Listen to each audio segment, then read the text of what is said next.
como de costumbre, en la hora exacta arrancamos. Hoy tenemos invitado al doctor Víctor de Currea Lugo. Él es un médico que además de conocer, digamos, de ser un estudioso de la medicina y conocer la profundidad, también es un estudioso del Medio Oriente y es una persona pues que conoce, digamos, toda la problemática que en este momento gira alrededor de los conflictos en el Medio Oriente, pues en el mundo, ¿no? Eh, Hoy vamos a disfrutar realmente de una charla muy productiva que va a ser un análisis contextualizando la situación de cómo nos encontramos nosotros frente a esta pandemia y qué alternativas tenemos. Ese es el sentido de la invitación que le hicimos hoy al doctor Víctor de Currea Lugo. Igualmente, pues esperamos que todos ustedes, compañeras y compañeros, estén atentos y que al final, pues, hagan preguntas y podamos hacer de esta reunión, pues, un diálogo participativo, eh, en el cual, pues, podamos resolver las inquietudes que todos, todas y todos estemos planteando. Igualmente para los afiliados de Ultradian, quiero informarles que la asamblea no la pudimos desarrollar este viernes 16, por razones de orden logístico. Entonces la tuvimos que aplazar para el próximo viernes, que es el viernes 26. Entonces, en ese sentido, pues los permisos para la asamblea también se están tramitando para el 26. No se pueden tramitar para los 2 días, solamente se tramitan para el 26. Entonces, para que estén atentos, pues cuestiones logísticas no nos permitieron realizar esta asamblea este viernes, entonces la vamos a correr y esperamos que los compañeras y los compañeros estén puntualmente el viernes 26 a las 8:30 porque tenemos, pues sobre todo el tema del pliego, tenemos que sacarlo rápidamente para poderlo presentar ese día pues a la DIAN y al Ministerio del Trabajo. Nosotros antes enviaremos esa información para que pues puedan vía correo tengan la información suficiente para que si hay algún comentario, alguna cosa previa a la asamblea nos lo respondan vía correo electrónico. No sé si ya el doctor Víctor de Currea ingresó. Pues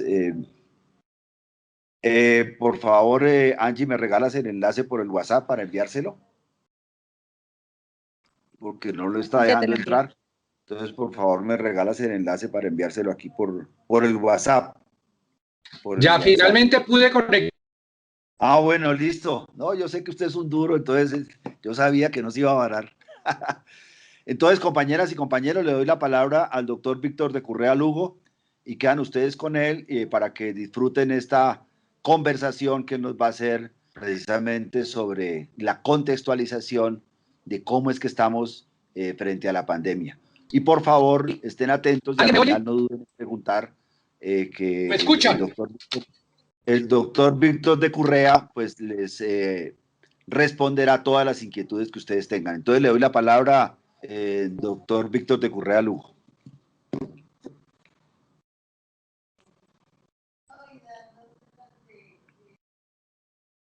¿Aló?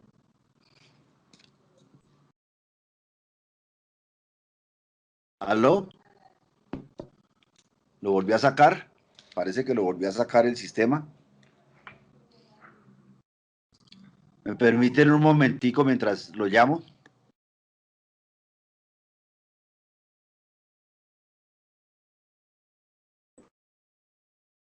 Tulio, él está, pero está con el micrófono apagado. Él está en sala.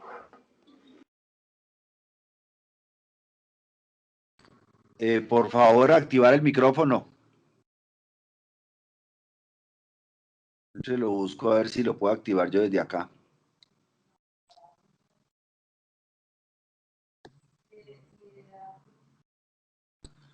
A ver si lo podemos activar desde acá. Desde acá, a ver si lo encuentro. Está en la parte final, a ver. No lo veo.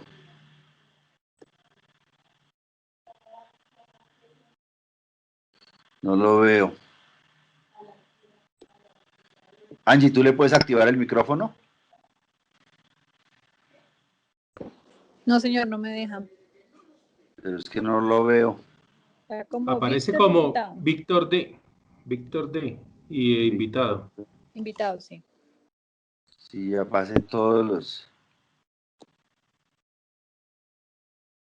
Por favor, activar el micrófono. A ver, espera, a ver, es que no lo encuentro, güey, madre. ¿No lo puede activar nadie? Me toca solamente a mí. Espera, a ver. Es que si lo encontrara, para mí sería facilísimo activarlo, pero no, no lo veo por ningún lado. Estoy en la S. Es que no está como alfabético. Ahora sí ya salió.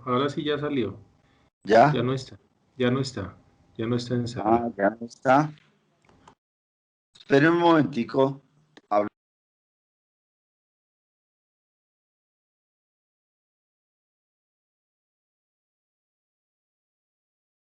Entonces, mire, él está instalando el Teams en el celular porque por el computador lo ha sacado 2 veces. Entonces, mientras tanto, pues yo quiero comentarles a los compañeros, pues aprovechando pues que estamos en una cita de Ultradian, quiero comentarles pues sobre los pliegos de solicitudes que hemos venido presentando, sobre los temas más importantes, pues para que vayamos ambientando todo el tema de la mesa de negociación antes de que entre el doctor Víctor de Currea. Y le quiero decir, compañeros, que este año 2021 tenemos la negociación nacional y esta va a estar unida a la negociación de la DIAN. La negociación nacional es la que define el incremento del salario mínimo. Nosotros mañana tenemos una asamblea en la que estaremos participando, pues nosotros, pues, perdón que, bueno, estaremos participando junto con la CUT, con la CTC y nosotros a nombre de CGT para la construcción del pliego unificado, que es un proceso que se ha venido trabajando todo este año y que prácticamente mañana es la formalización. Pero nosotros logramos, y cuando digo nosotros me refiero a una coalición de sindicatos que tenemos aquí en la DIAN, que vamos a presentar el pliego unificado, logramos unos puntos que vamos a presentar conjuntamente y vamos a buscar abrir la mesa del sector Hacienda. Entonces, esto para que lo tengamos en cuenta, porque ahí hay 2 aspectos centrales, que es el tema de la ampliación de la planta y el tema de la conversión de la prima en factor salarial. Entonces, creo que es importante que lo tengamos en cuenta, porque eso vamos a discutirlo con el gobierno nacional. Bueno, aprovechando que ya nuestro invitado está, entonces, ahora sí, le doy la palabra a nuestro invitado, el doctor Víctor de Currea, para que nos converse sobre el análisis que él tiene sobre cómo estamos frente a la pandemia. Entonces, ahora sí, doctor Víctor. Buenas tardes. La primera pregunta es si me ven correctamente o todavía no me ven. Tengo alguemos problemas de... No lo vemos, pero lo escuchamos. Pero no a ver, alguna cosa tiene que suceder para que me vean, hombre. Sobre todo como unas rayas. A ver si ya me ven. Ahora listo, sí, compañero, perfecto. listo. Perfecto. Listo, entonces empecemos. Primero que todo, un saludo a la Unión Nacional de Trabajadores y Empleados de la DIAN. Me parece que esto es un esfuerzo, sobre todo pedagógico, es un esfuerzo que debe buscar la capacitación, la discusión política, la capacidad crítica, el análisis maduro de lo que está pasando. Fíjense que ayer puse un tuit y entonces desafortunadamente fui malinterpretado. Entonces me parece que estamos en un momento de crispación muy grande.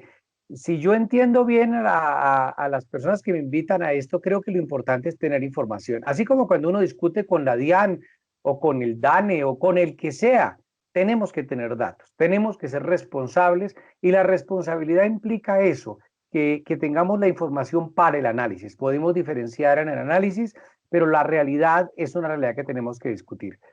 Podemos, por ejemplo, decir muchas cosas sobre lo que es la pandemia, pero lo que no podemos negar es que el virus existe. Podemos decir mucho sobre la política de vacunas, pero ayer llegaron 50.000. Para lo bueno, para lo malo, para lo feo, pero eso es lo que hay. En ese orden de ideas, entonces, recogiendo la invitación, voy a tratar de plantear varios temas relacionados con la pandemia. Hay mi preocupación o lo que he venido invitando, por un lado, es a que tengamos un análisis sobre la necesidad de la cuarentena. La cuarentena no es un invento, la cuarentena es una necesidad, pero esa cuarentena requiere verse como un apoyo al sector salud y solo como un apoyo. Es decir, una cuarentena sola no sirve para nada. Pero ese apoyo al sector salud no es solo las UCIs, pero ese apoyo al sector salud con UCIs necesita de que la gente tenga con qué comer, pero eso requiere un plan de vacunación para que la cosa no se extienda más allá de lo esperado. Es decir, voy a mencionar unos 3, 4, 5 puntos. Les pido es que tratemos de articularlo dentro de lo que se llama una política integral, y ahí es donde yo siento el problema. La primera cosa, pues hablar de la pandemia real. Por supuesto, uno no puede culpar de ciertas cosas de la pandemia al gobierno del presidente Duque, sería irresponsable, pero hay cosas que sí son responsabilidad de él y también sería irresponsable exculparlo.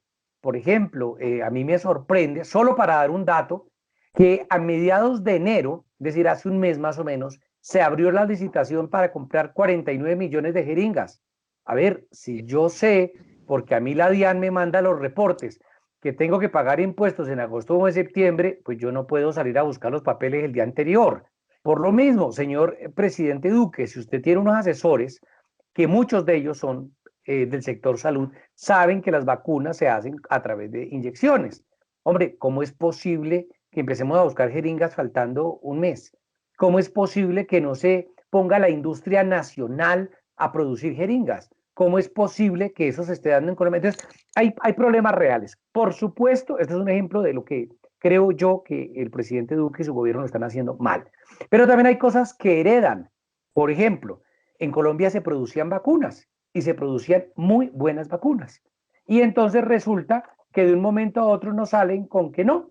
Aquí se producía, por ejemplo, para la BCG, para la tuberculosis, para la rabia, para la fiebre amarilla, la DPT, se producía en Colombia y de pronto dejamos de producir vacunas. Por supuesto, a cada quien hay que darle su responsabilidad, y ese descuido, ese desdén por la ciencia, esa actitud de eso lo importamos, nos lleva a una falta de soberanía que ahora nos pasa facturas.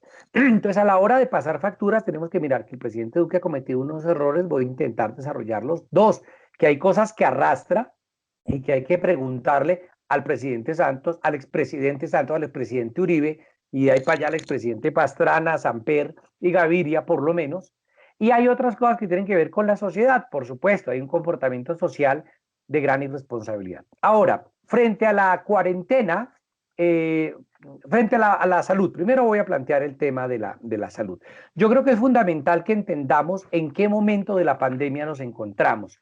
En Colombia ya van más de 60.000 muertos, ahora ya hay una discusión, porque según los aproximados que hizo el DANI, no son 60.000 muertos, sino son muchísimos más, y la discusión está abierta. Esa es una cosa que yo creo que hay que tener cuidado cuando decimos datos. Hay un subregistro, en todo el mundo hay subregistro, pero ese no puede ser el argumento. Y aquí hago otro paréntesis dentro del desarrollo.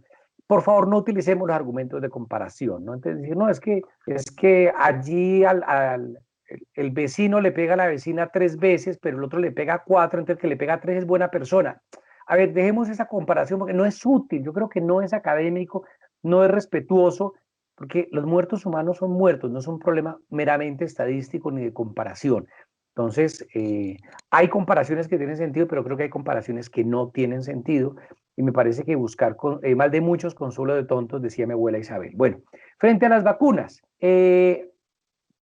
también hay una discusión amplia, pero entonces empecemos con el bloque de salud. Entonces, estamos frente a una pandemia. Una pandemia implica una epidemia en todo el mundo, una infección real a través de un virus. Un virus que en pocos meses, pocas semanas, viajó desde China hasta Colombia y el resto del mundo. Eso no es una broma. Ya hay una cepa en Sudáfrica, hay debate sobre la resistencia o no a las vacunas, y ese virus puede mutar rápidamente. Esas mutaciones dependen de qué tan rápido nos vacunamos todos, para no darle chance al virus de que mute. Por tanto, el problema de la vacuna sí es cierto. Dos, que dejemos de pensar en términos del Estado-Nación. Es que los colombianos, hombre, una pandemia no respeta las fronteras y van a llegar aquí. Ahora, el problema es cómo se maneja. Hay un debate ahí de algunos que han planteado, por ejemplo, Alejandro Gaviria en estos días decía que no, que eso era una cosa azarosa. No, señor, no es azarosa. El manejo de las pandemias se ha demostrado. Cerrar o no de manera oportuna los aeropuertos, pues permite el control de la pandemia. Doy dos ejemplos, Nueva Zelanda y Australia. Eso es real. Ahí están, y ahí están los casos y pueden estudiar. El control específico de la población con contagio, Vietnam. Entonces, si yo cierro las fronteras, si yo cierro la llegada de personas de fuera del país y si yo hago seguimiento a los casos positivos, controlo la pandemia. En Vietnam ha habido hasta el momento, hasta el último reporte que leí, 35 muertos en todo el país. Aquí pasamos los 60.000. ¿En qué radica la diferencia? Primero, en que Australia y Nueva Zelanda cerraron las fronteras, aquí no. Aquí se mantuvieron las fronteras abiertas.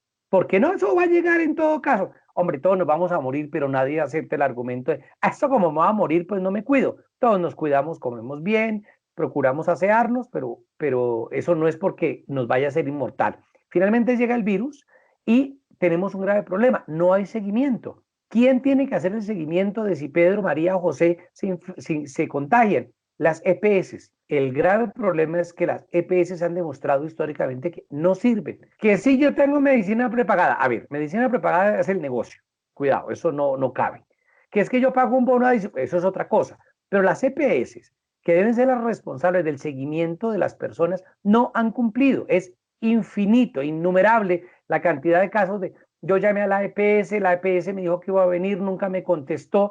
Hay muchos reportes dolorosos de gente que llama y dicen, hombre, es que llaman a la casa a decir, don Pedro, que para que venga el control. Y el familiar dice, don Pedro murió hace 3 semanas o hace 4 semanas de COVID. Porque las EPS han demostrado que son incapaces. ¿Por qué son incapaces? Por una cosa que aparece en el año 1993, que es la ley 100 de 1993. Quiero hacer un comentario, yo soy médico, aparte de ser médico, hice mi doctorado y la tesis mía fue sobre salud y derechos humanos y estudié los primeros 10 años de la ley 100. Por tanto, creo que tengo alguna autoridad para decir alguna cosa de la ley 100. La he estudiado y la he sufrido. Bueno, las EPS acumulan capital, así de simple. Entonces, no les preocupa la atención. Por eso, por ejemplo, los problemas que hemos tenido aquí de dengue hemorrágico, de encefalitis equina, de malaria, pues no los controlan las EPS porque eso no da plata. Entonces, cuando le dicen a la EPS, haga un control epidemiológico, no saben ni qué es esa vaina ni cómo se hace. No hay un seguimiento adecuado de los pacientes. Entonces, por un lado, no hay un control social. Por otro lado, tenemos una sociedad que es responsable por falta de disciplina. Eso también hay que decirlo, ¿sí? Y lo tercero, tenemos unas EPS que no son capaces de responder. ¿Qué es lo primero que hace el gobierno de Duque? Primero, no cierra temprano el aeropuerto. Segundo, sale en televisión hablando con el ministro de Hacienda para decir que le van a dar 19 billones de pesos a los bancos. Dice, hombre, muy interesante que le den plata a los bancos, pero yo quiero hacer una pregunta, ¿y por qué no se la dan a los hospitales? Pues no, resulta que no le dan la plata a los hospitales, sino que se los dan directamente a las EPS. En la primera comparecencia, que me pareció simbólicamente importante, de pronto a alguien no le parecerá, pero a mí me parece que vale la pena mencionarlo, es que no fue con el ministro de Salud, fue con el ministro de Hacienda. Y después, a partir de ahí, desarrolla una cantidad de políticas que uno dice, hombre, extraño, intervengan las UCI privadas para redistribuir las camas. Eso se hizo en España, y eso no es castrochavismo, lo hizo España. Y es eso, denle la plata directamente a los hospitales. Hoy es doloroso, señores y señoras, que vacunan a la primera enfermera por la vacuna de Pfizer, y resulta que ya tenemos dos noticias. La primera, que se robaron un poco de vacunas o que no aparecen, bueno, no digamos robaron para que no suene mal, pero la otra cosa es que la enfermera en cuestión le deben varios meses de salario. Hay algunos que van a vacunar y les deben 32 meses. O sea, a ver, el problema no es la vacunación. Entonces, tenemos un sistema de salud. Ahora, durante los primeros 6 meses, varias organizaciones del sector salud hacen seguimiento a qué pasa con la bioseguridad y han encontrado varias cosas. Primero, que la bioseguridad no ha sido completa. O sea, hay médicos que han comprado su propio equipo. Eso es una desgracia. Es como le dice uno a alguien de la DIAN, no, usted tiene que comprar su propio computador y desde su casa hacer todo. Hombre, un momentico, pero a mí hay cosas o una base de datos o el software de no sé qué, pues eso lo tiene que garantizar la empresa, máximo cuando la gente está atendiendo pacientes con COVID. Segunda cosa, encontraron tres cosas. Primera, un aumento en la carga laboral, es decir, un médico que atendía X número de pacientes, o un enfermero, una enfermera, un bacteriólogo, una bacterióloga, un pediatra, se les aumentó la carga, la cantidad de pacientes que veía. Dos, les aumentaron las horas, eso está medido. Y tres, les bajaron el salario. Imagínense que a ustedes les digan en la día, no, un momentico, como hay crisis, entonces le vamos a bajar, o gente que le bajaron el 20% del salario. ¿Te imaginas usted es médico, cardiólogo, le tocó ayudar en una unidad de cuidados intensivos, le aumentan el tiempo de trabajo, le aumentan la carga laboral y le recortan el salario, pero además no le dan protección. Y además vas a la esquina a comprar unos panes y entonces la gente lo abuchea porque me va a contagiar. En esa situación se vio el sector salud. Eso nos lleva a un problema grave, y es que se creyó que el problema era de UCIs. Entonces, si tenemos muchas unidades de cuidado intensivo, no, mano. Lo que hay que garantizar es que la gente no tenga que llegar a la UCI. ¿Cómo? Disminuyendo los contagios. Y aquí hay que hacer dos anotaciones. Una cosa es el irresponsable que arma la rumba, como hay muchas rumbas en Bogotá, en Barranquilla, en Medellín reportadas, por andar de manera irresponsable, porque ese el virus no existe, porque eso yo, por las razones que sean y que se inventan. Y la otra es la pobre persona que o sale a trabajar o sale a trabajar. Yo estuve y perdóname que invite a la audiencia, estimado Tulio, a visitar mi página web que se llama victordecurrialugo.com. Ahí hay un documental de una hora que se llama La otra cara de la pandemia, donde hay entrevistas con gente desde migrantes hasta habitantes de calle, indígenas, gente de Ciudad Bolívar, de los barrios de el San Bernardo, el Santa Fe, el 7 de agosto, unidades de cuidados intensivos, gente del área rural, campesinos de Usme, bueno, toda esta gente, y hay una gran cantidad de gente que no es que salía a la calle por irresponsables, que no tenía para comer, gente que no tenía físicamente para comer, gente que decía, yo trabajaba de cotero en Corabastos, y cerraron Corabastos y me tocó ir a buscarme la comidita vendiendo dulces, vendiendo bolsas, vendiendo lo que sea. Entonces, aquí viene un debate. ¿Cómo evitamos una pandemia? Por un lado, hay que generar una responsabilidad y una disciplina de que no salgamos a la calle si no es necesario. Pero dos, ¿qué hacemos con las personas que les toca salir? Entonces, bueno, dejo eso abierto ahí y vuelvo al tema de salud. A partir de ahí se da toda una discusión sobre las camas de cuidados intensivos, pero esa no es la solución. La solución también tiene que ver con no quedarnos en casa. ¿Por qué? Porque en la medida en que nos quedemos en casa, no se repletan, no se llenan los servicios de salud y los colegas entonces van a tener que más espaciado. Va a llegar un número X de enfermos, pero una cosa es tenerlos espaciados y otra cosa es tenerlos a todos de sopetón. Entonces, a partir de ahí empieza todo un problema de cultura política, de que la gente se quede en la casa, de que la gente permanezca, de que la gente no se exponga, con todos los problemas que ustedes tienen, que conocen. Por ejemplo, los abusos de la policía, que fueron ridículos. Una alumna mía estaba en el Parkway, fue un sábado a las 6 de la tarde a comprar cosas a Carulla, y entonces el policía de turno le dice, no, un momentico, estas no son horas de hacer mercado, 1 millón de pesos de multa. ¿Pero por qué? Otro 1 millón de pesos por desacato a la autoridad. Unas cosas brutales. Entonces, lo que hemos visto en términos de pobreza y de violencia policial desnuda la sociedad que somos. En términos de responsabilidad también, y en términos de Estado también. Un Estado que había demostrado en el 2018 y 2019 sacar una reforma tributaria a favor de los más ricos, un Estado cuyo ministro de Hacienda es el señor, el de los bonos del agua, Carrizosa, creo que sí lo dije bien, que es responsable en parte de que 2 millones de colombianos no se pueden bañar las manos. Imagínate usted diciéndole uno a la gente, hay que bañarse las manos. Bueno, ¿para qué sirve decir eso si hay 2 millones que no pueden hacerlo, no tienen acceso al agua potable? Eso es real y es responsabilidad de un Estado.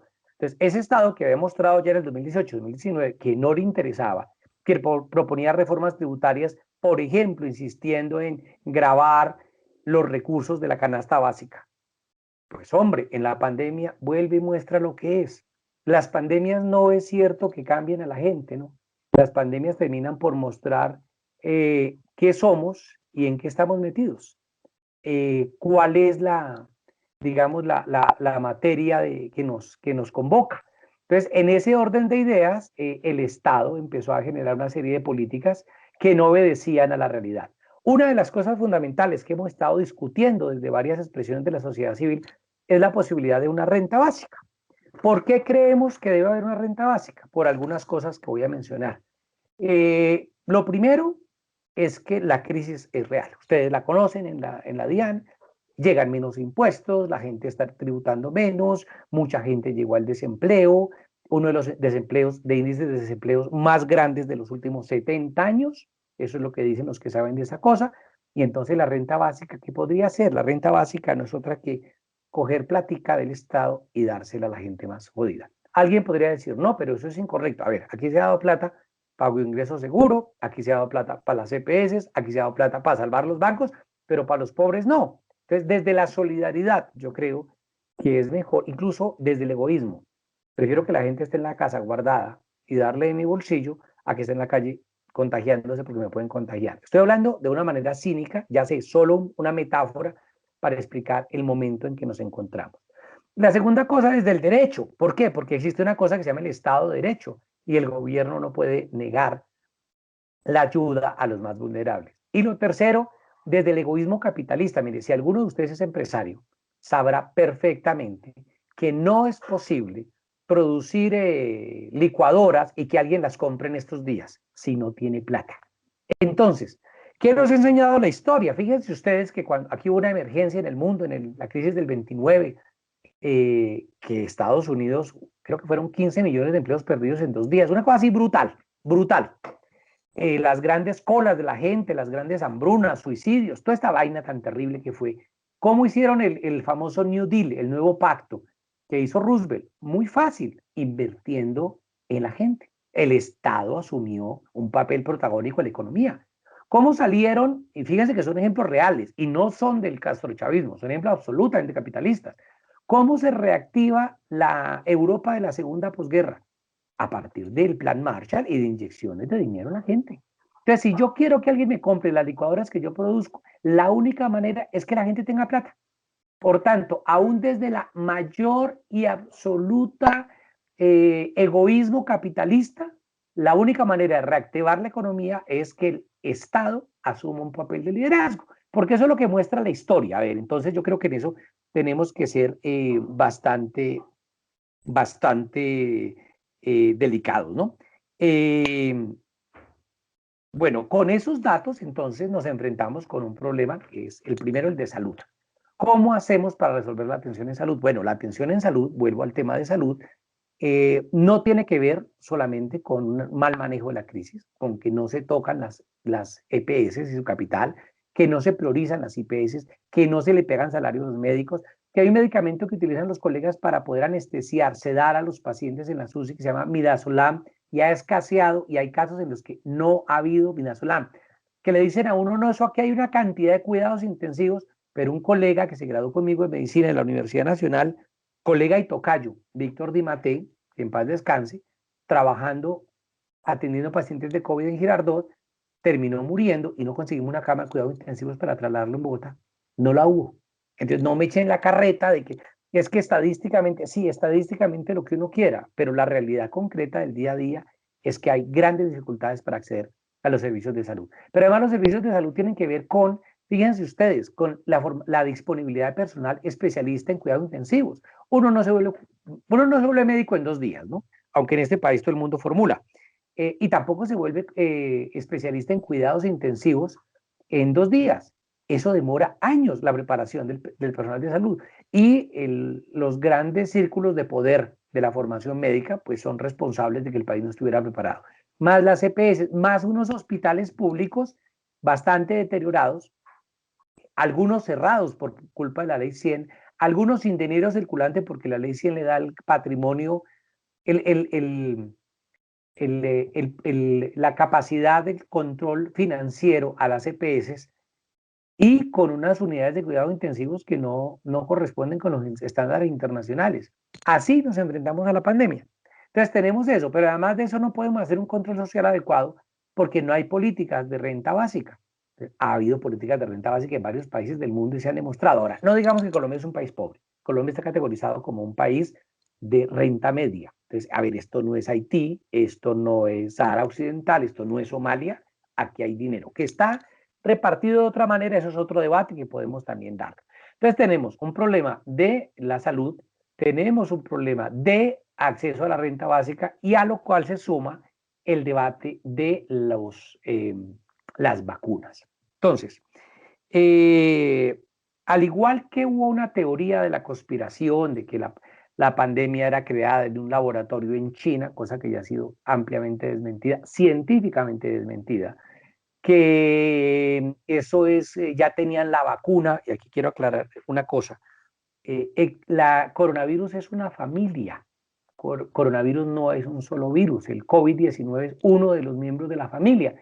Entonces, así como puede haber alguien de apellido Rodríguez, pues hay Rodríguez desde hace como 500 años. Eso no quiere decir que Pedro Rodríguez nació hace 500 años. El coronavirus lleva más de un año, pero este COVID-19 pues apareció en el 19, no apareció antes. Entonces, eso para evitar la teoría de la conspiración. El virus es real, se contagia, se ha demostrado, y que lo trancan las vacunas. Pero aquí me devuelvo. Las vacunas aparecen en la humanidad durante el siglo XX, pero su idea lleva más de 200 años.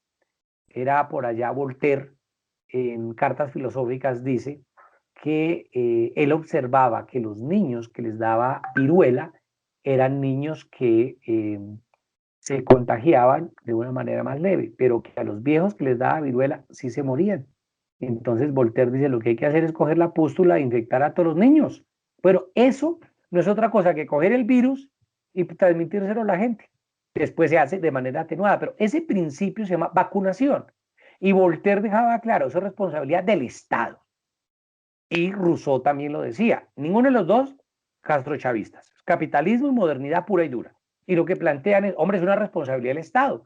Fíjense curioso, y aquí pues sin duda en el público habrá economistas. Alguien decía en Twitter una cosa que me gustó mucho, decía que la pandemia no convirtió a los ateos en cristianos, pero sí convirtió a los neoliberales en keynesianos. Es decir, toda esa gente que decía el Estado no sirve, el Estado que no se meta, es la misma gente, y no digo a nivel colombiano, digo a nivel mundial, está reconociendo que el Estado juega un papel fundamental en estos momentos de crisis.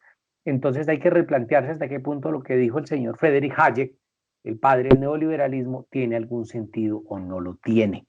¿Qué tan validez tiene? Bueno, entonces estábamos diciendo que se plantean un papel para el Estado y ese papel del Estado central. Uno no lo observa en la salud antes de la pandemia, no lo observa en la salud durante la pandemia, no lo observa en la ayuda a los más vulnerables antes de la pandemia, pero tampoco lo ve durante la pandemia. Y por otra cosa, tenemos una política de manejo clientelar, mafioso de muchas cosas. Y nos encontramos entonces con el debate de la vacuna. La vacuna en la que yo creo no es ni está hecha con pedazos de placenta ni de esas vainas. Uno escucha, recuerdo un audio que se hizo muy famoso hace un año que decía que el virus estaba hecho con fragmentos de SIDA. Yo pido respetuosamente que seamos académicos. Yo no le puedo decir a la DIAN que 2 más 2 es 5 porque alguien me contó, no, 2 más 2 es 4, punto, y mi declaración de renta es la que es. Yo puedo patalear, sí, de hecho lo he hecho, pero es finalmente la que sale del resultado objetivo de un debate. Entonces, el a mí no me parece, no sirve la DIAN, pues en la ciencia tampoco. Es que a mí no me parece, no hombre, es que la ciencia es seria y demuestra un desarrollo de unas vacunas.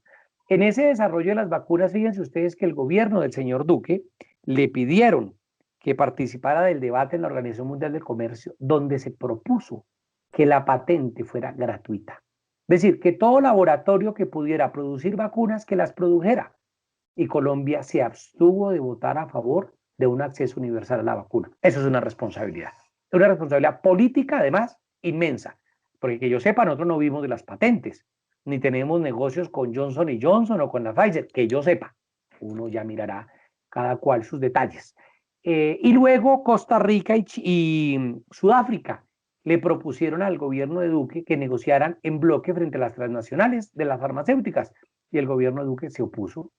Pero luego nos salió con el cuento de que la vacuna china y la rusa eran malas, porque aquí hubo toda una idea de, todavía pensamos en términos de la Guerra Fría, ¿no? de que esto es el comunismo y entonces nos van a volver castrochavistas. Lo cierto es que la vacuna a Rusia tiene varias ventajas. Primero, tiene una cobertura, beneficios médicos superiores a los de Pfizer. Segundo, es más barata. Y tercero, logísticamente es menos complicada, porque no hay que tenerla a menos 70 grados como el problema de la Pfizer. Sin embargo, el gobierno prefiere hacer negocio con la Pfizer en vez de hacer negocio con la vacuna rusa. Lo de la vacuna rusa lo ha comprobado paneles de expertos internacionales que publican en revistas como la revista The Lancet, por ejemplo. Es decir, no es que eso lo acomodaron y nos van a mentir, no, ya ha cumplido una tercera fase, todas esas cosas, digamos, como reglamentarias que se dan. Entonces nos encontramos con el debate de las vacunas, y el debate de las vacunas implica la negociación internacional. El 18 de diciembre el presidente Duque salió y dijo que ya se habían comprado un total de no sé cuántos millones de vacunas y que llegarían en enero. Lo cierto es que no se ha comprado absolutamente nada. Después dijo, no, es que en enero salen otros países con una cuota pequeña a payasear, pero nosotros vamos a empezar en serio, una vacuna así masiva en febrero. Pero resulta que han llegado 50.000.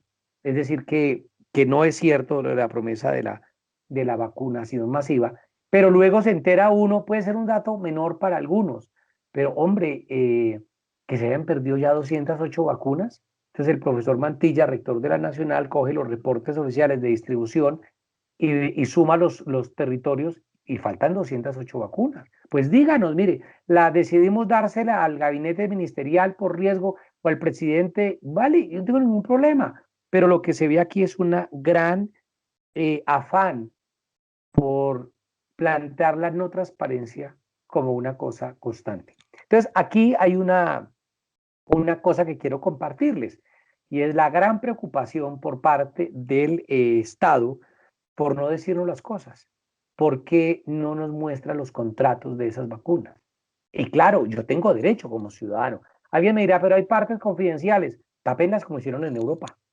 Pero los datos que se tienen disponibles, por ejemplo, es que Colombia habría empezado a negociar vacunas a $21, cuando con esa misma plata se compran 10 vacunas en Estados Unidos.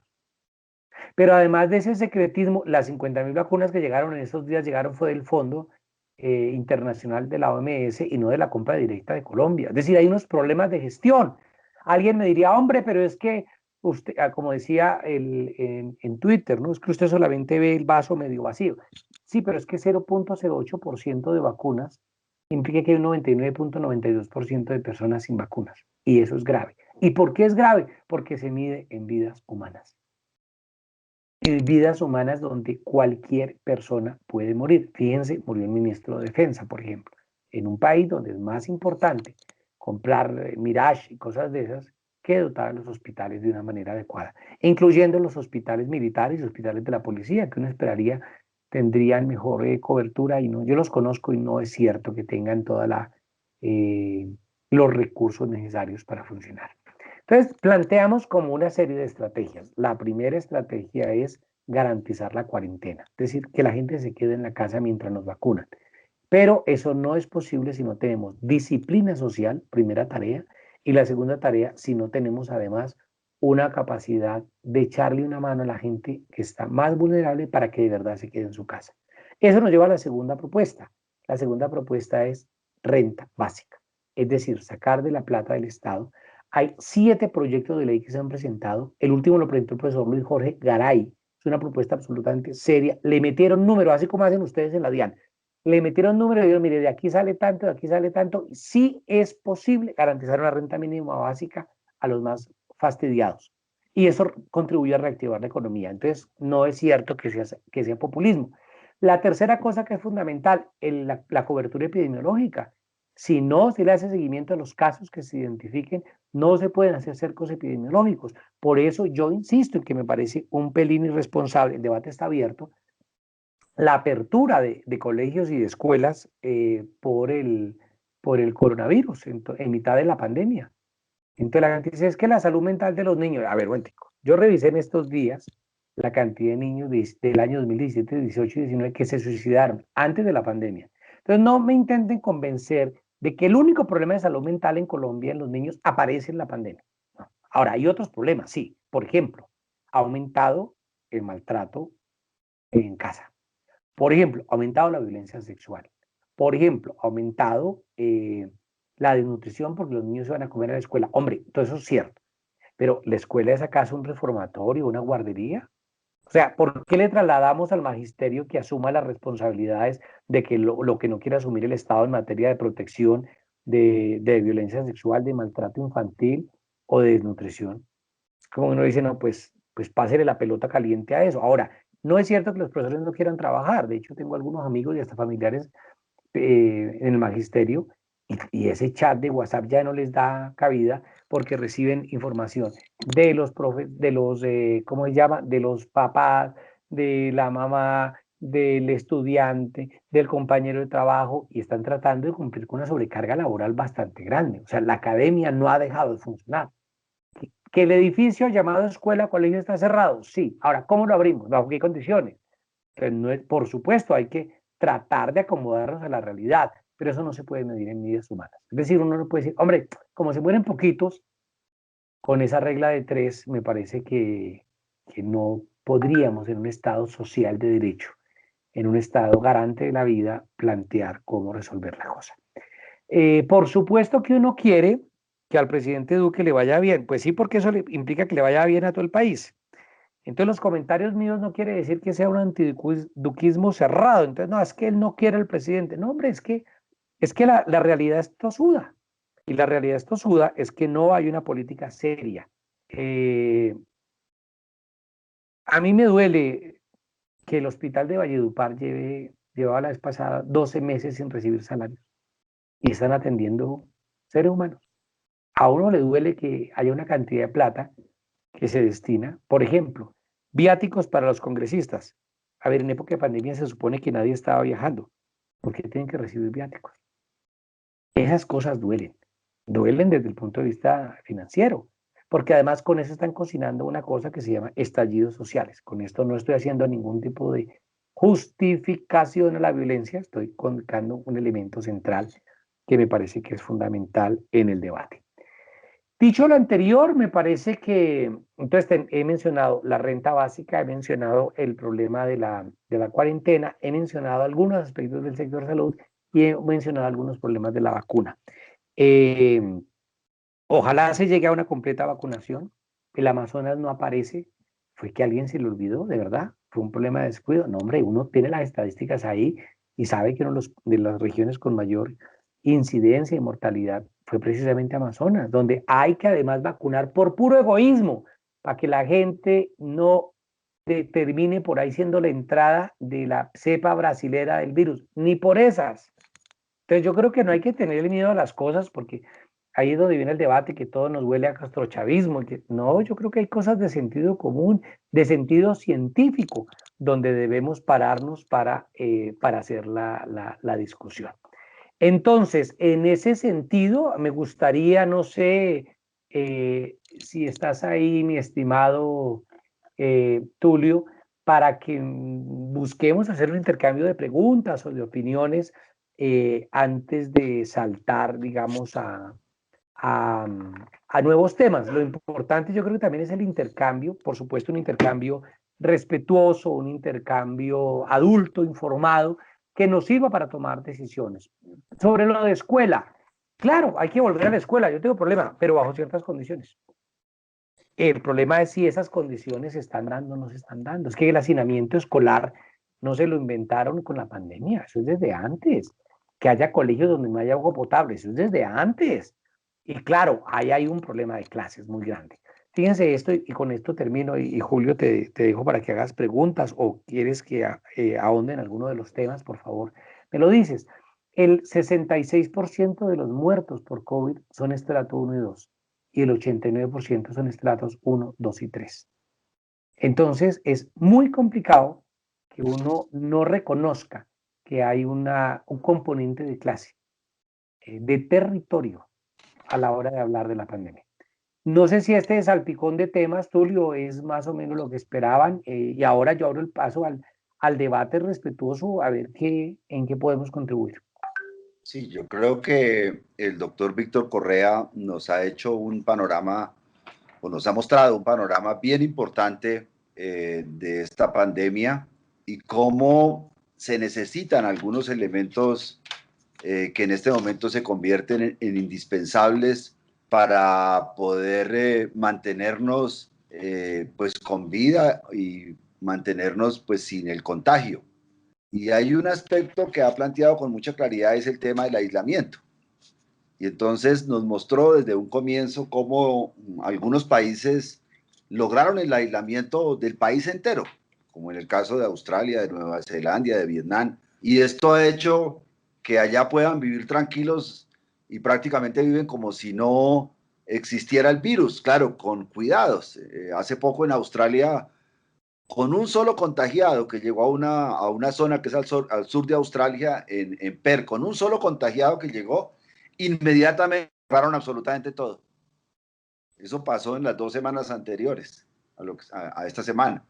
Entonces uno ve que precisamente es el extremo de esas medidas lo que garantiza pues que el virus no avance.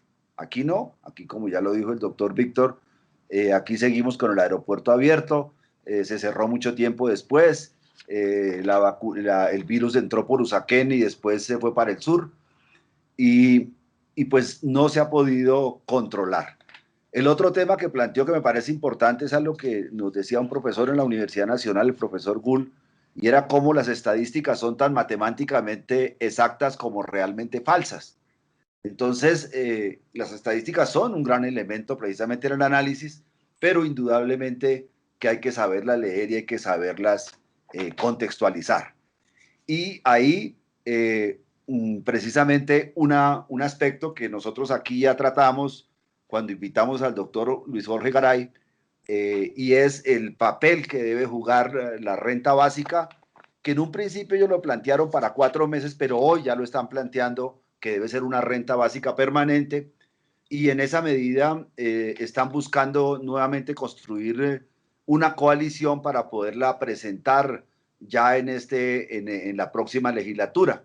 Y esa coalición busca que sea ya una renta básica permanente, constante, con más o menos, la están bajando un poco, está alrededor de 550,000 pesos, lo que ellos plantean en este momento, y es muy importante porque lo plantean unido a un paquete fiscal pues, que debe ser progresivo y que realmente nosotros pues no tenemos, ¿sí? Pero ese me parece que es un aspecto que el doctor Correa Lugo no, lo deja muy claro, porque sin ese tema de la renta básica, pues en un país con un 65% de informalidad, pues es imposible que la gente se quede en su casa, tiene que salir a rebuscársela de alguna manera y entonces ahí tenemos las grandes cifras de contagio. Y el tercer tema, que me parece que también lo planteó con claridad, es el tema de la vacuna. O sea, cómo, a pesar de que está llegando ya la vacuna, de todas maneras llega en unas condiciones muy difíciles. Y bueno, algo que no conocíamos sí sabíamos de la deuda a los trabajadores de la salud. Muchos trabajadores de la salud pues les están pagando un año después, y otros, un gran porcentaje se les demora 2 y 3 meses su salario. Imagínense, compañeros, que a nosotros nos sucediera aquí que tuviéramos que trabajar un año sin salario. Y otro aspecto que me llamó la atención porque coincide un poco con lo que nos está pasando a nosotros es la necesidad de los equipos, ¿no? Nosotros, por ejemplo, aquí la gran mayoría o un gran porcentaje no tienen equipo y le toca trabajar con sus propios equipos en la casa, y la respuesta que nos dio la DIAN fue que nos envió un link de subsidio donde había una promoción de equipos para que compráramos todos equipos, pero no nos entregaron el equipo, y ahí hay problema porque hay gente que no ha podido comprarlos.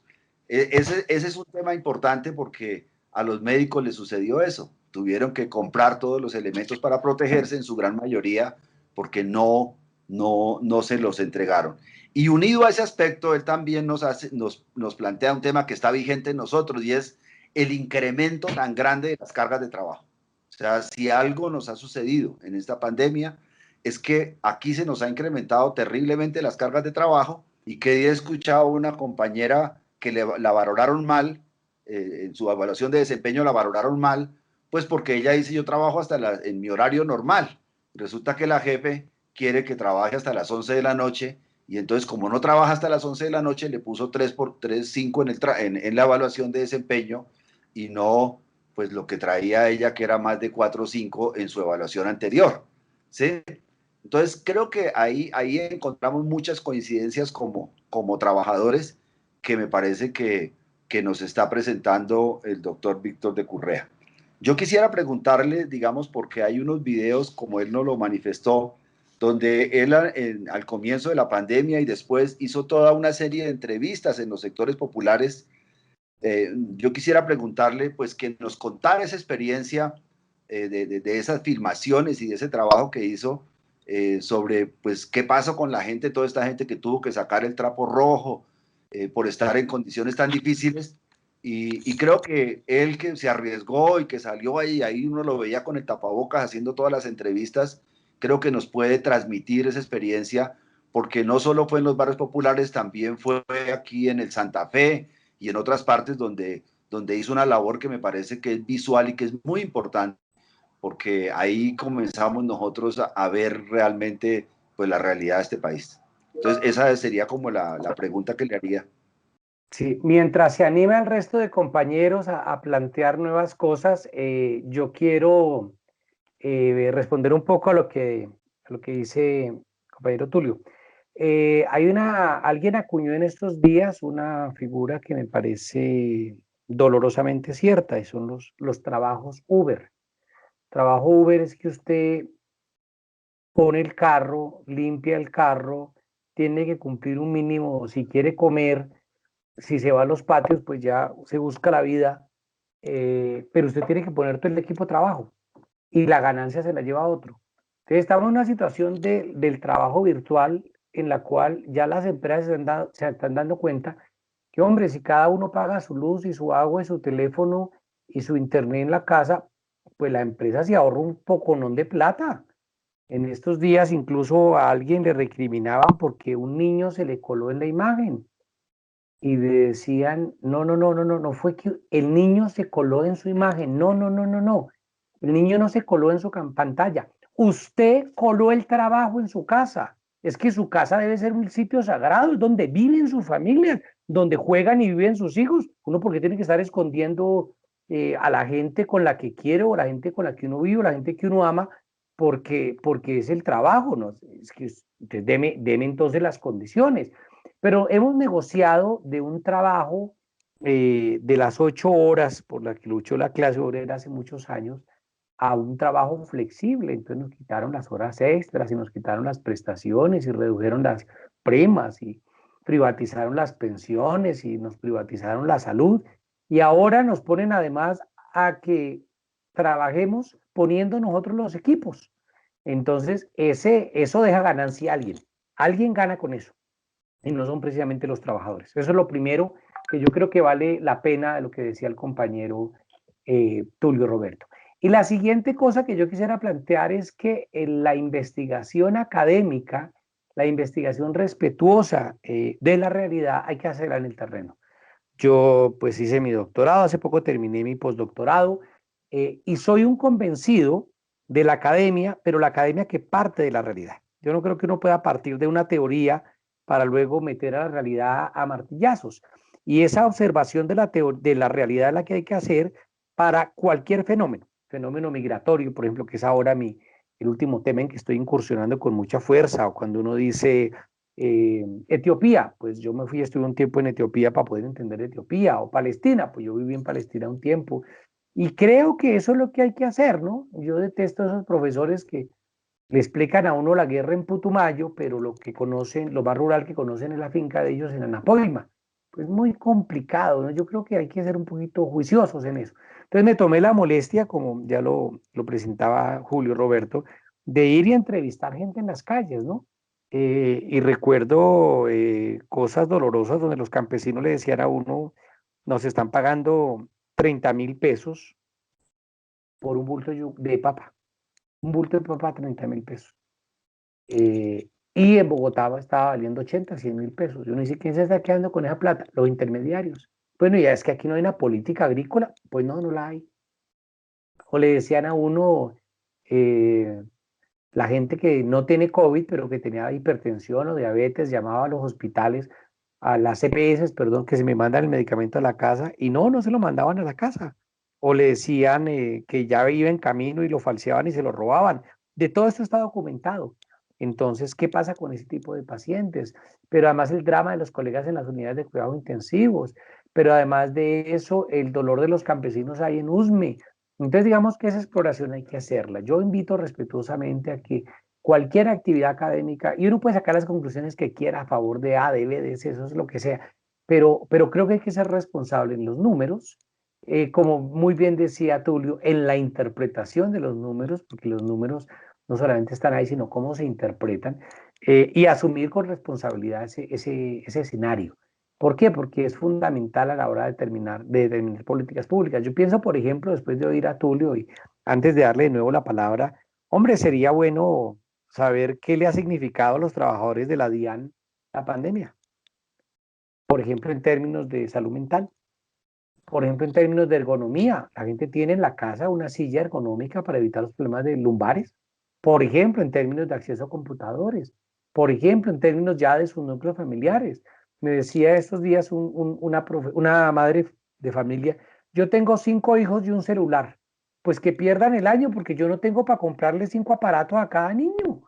Entonces los problemas hay que verlos también en un contexto más agrandado.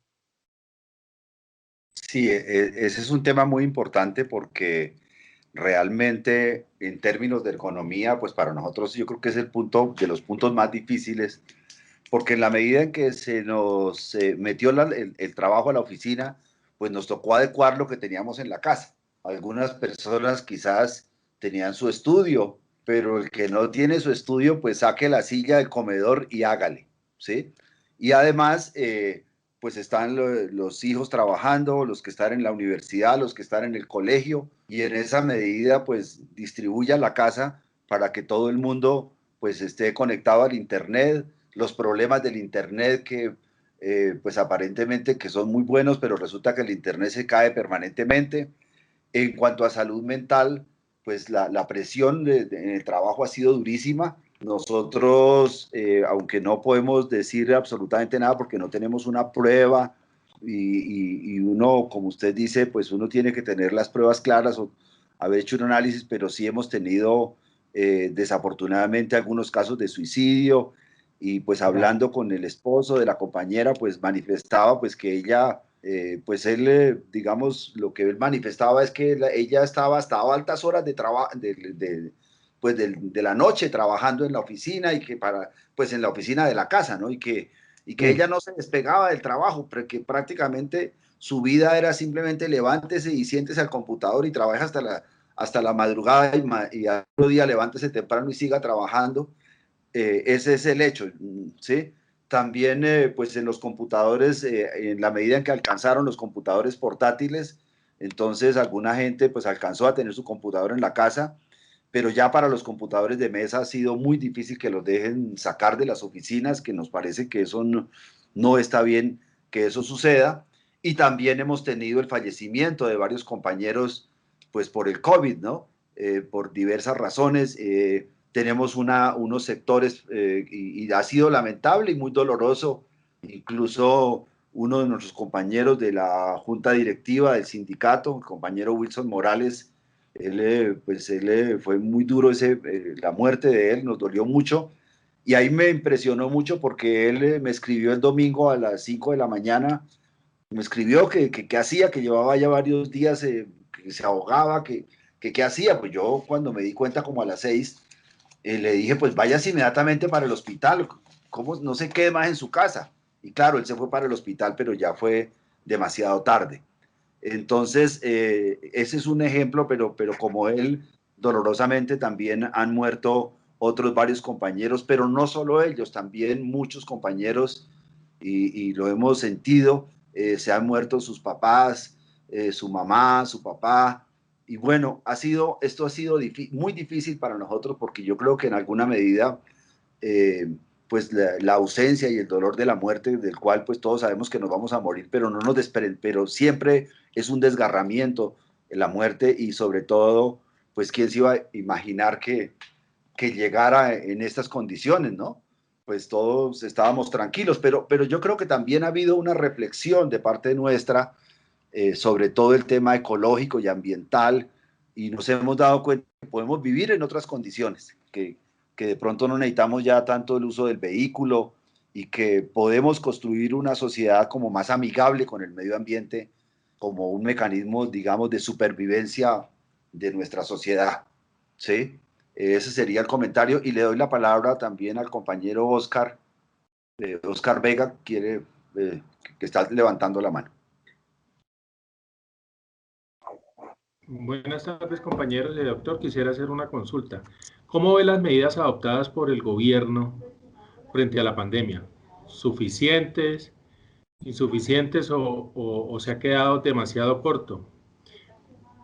Vamos a ver el tema de la educación. Ya vemos que según pasamos el segundo pico, han bajado un poco los contagios, pero también he visto que han bajado mucho las pruebas que hacen diariamente para identificar los contagiados. Entonces ellos bajan las pruebas, yo lo que veo es que bajan las pruebas para que asimismo bajen los contagios. Como hablaba el doctor, su registro también de los muertos también ha sido bastante a nivel mundial. Vemos también lo que hablaba el compañero Tulio del trabajo en casa, que es una figura que actualmente como tal no está desarrollada legislativamente, o pues apenas el Congreso tiene un proyecto de ley que está desarrollando y hemos ido como desarrollándolo sobre la marcha, lo cual se ha prestado para muchos abusos por parte de los directivos de las empresas y particularmente pues directivos acá de la entidad para nosotros. Y en igual sentido, pues vemos, el mismo director saca unas resoluciones estableciendo unas directrices para el trabajo en tiempo de pandemia, y vemos que las mismas entidades, los directivos de las entidades, pues son los que entran a incumplirlos, colocan un tope máximo de personas que podríamos ingresar a la entidad, pero vemos que eso se sobrepasa, los jefes no llevan ningún tipo de control con los que tienen que ingresar a las direcciones seccionales. Hemos visto que se asustan a veces cuando llega mucha gente, particularmente la Dirección Seccional de Aduanas. Un día llegaron como 200 personas a trabajar ese día, entonces ese día sí hubo alarma con los jefes, pero eso es una alarma que dura 1 o 2 días. Entonces la pregunta mía es, ¿son suficientes estas medidas o ya nos estamos relajando? Ya pasó la pandemia, van bajado las pruebas, ya muestran 3.000 o 4.000 contagios y ya con eso podemos abrir, quitamos la alerta roja y estaríamos tranquilos, o de los estudios que ha hecho el doctor, ¿cómo ve esta situación? A ver, yo creo que por un lado, una vida humana es una vida humana. Y estimado Oscar, si a mí me dicen, no, es que estadísticamente solo se muere el 0.4%. Sí, pero ¿y si ese muerto es mi hermano? ¿Y si ese muerto es mi hermana? ¿Me sirve de algo de consuelo que sea únicamente el 0.04 por decir algún dato tonto? No, no me sirve. Para mí es el 100%. Segundo, que la pandemia es real. Yo ya quiero llamar a esto no al pánico, sino a la responsabilidad, ¿no? O sea, uno no puede actuar sobre la base de la negación. Y yo siento que en parte la sociedad y en parte el gobierno ha contribuido con ello, es a una actitud negacionista, como que aquí no ha pasado nada o que es inevitable. No, no, no, las cosas no. El virus tiene que ver con una política de urbanización en China, pero eso no es solo en China, es que van a haber miles de virus si no nos cuidamos, porque a los animales les estamos quitando todo el territorio, nos estamos metiendo donde no es, por ejemplo en el Amazonas.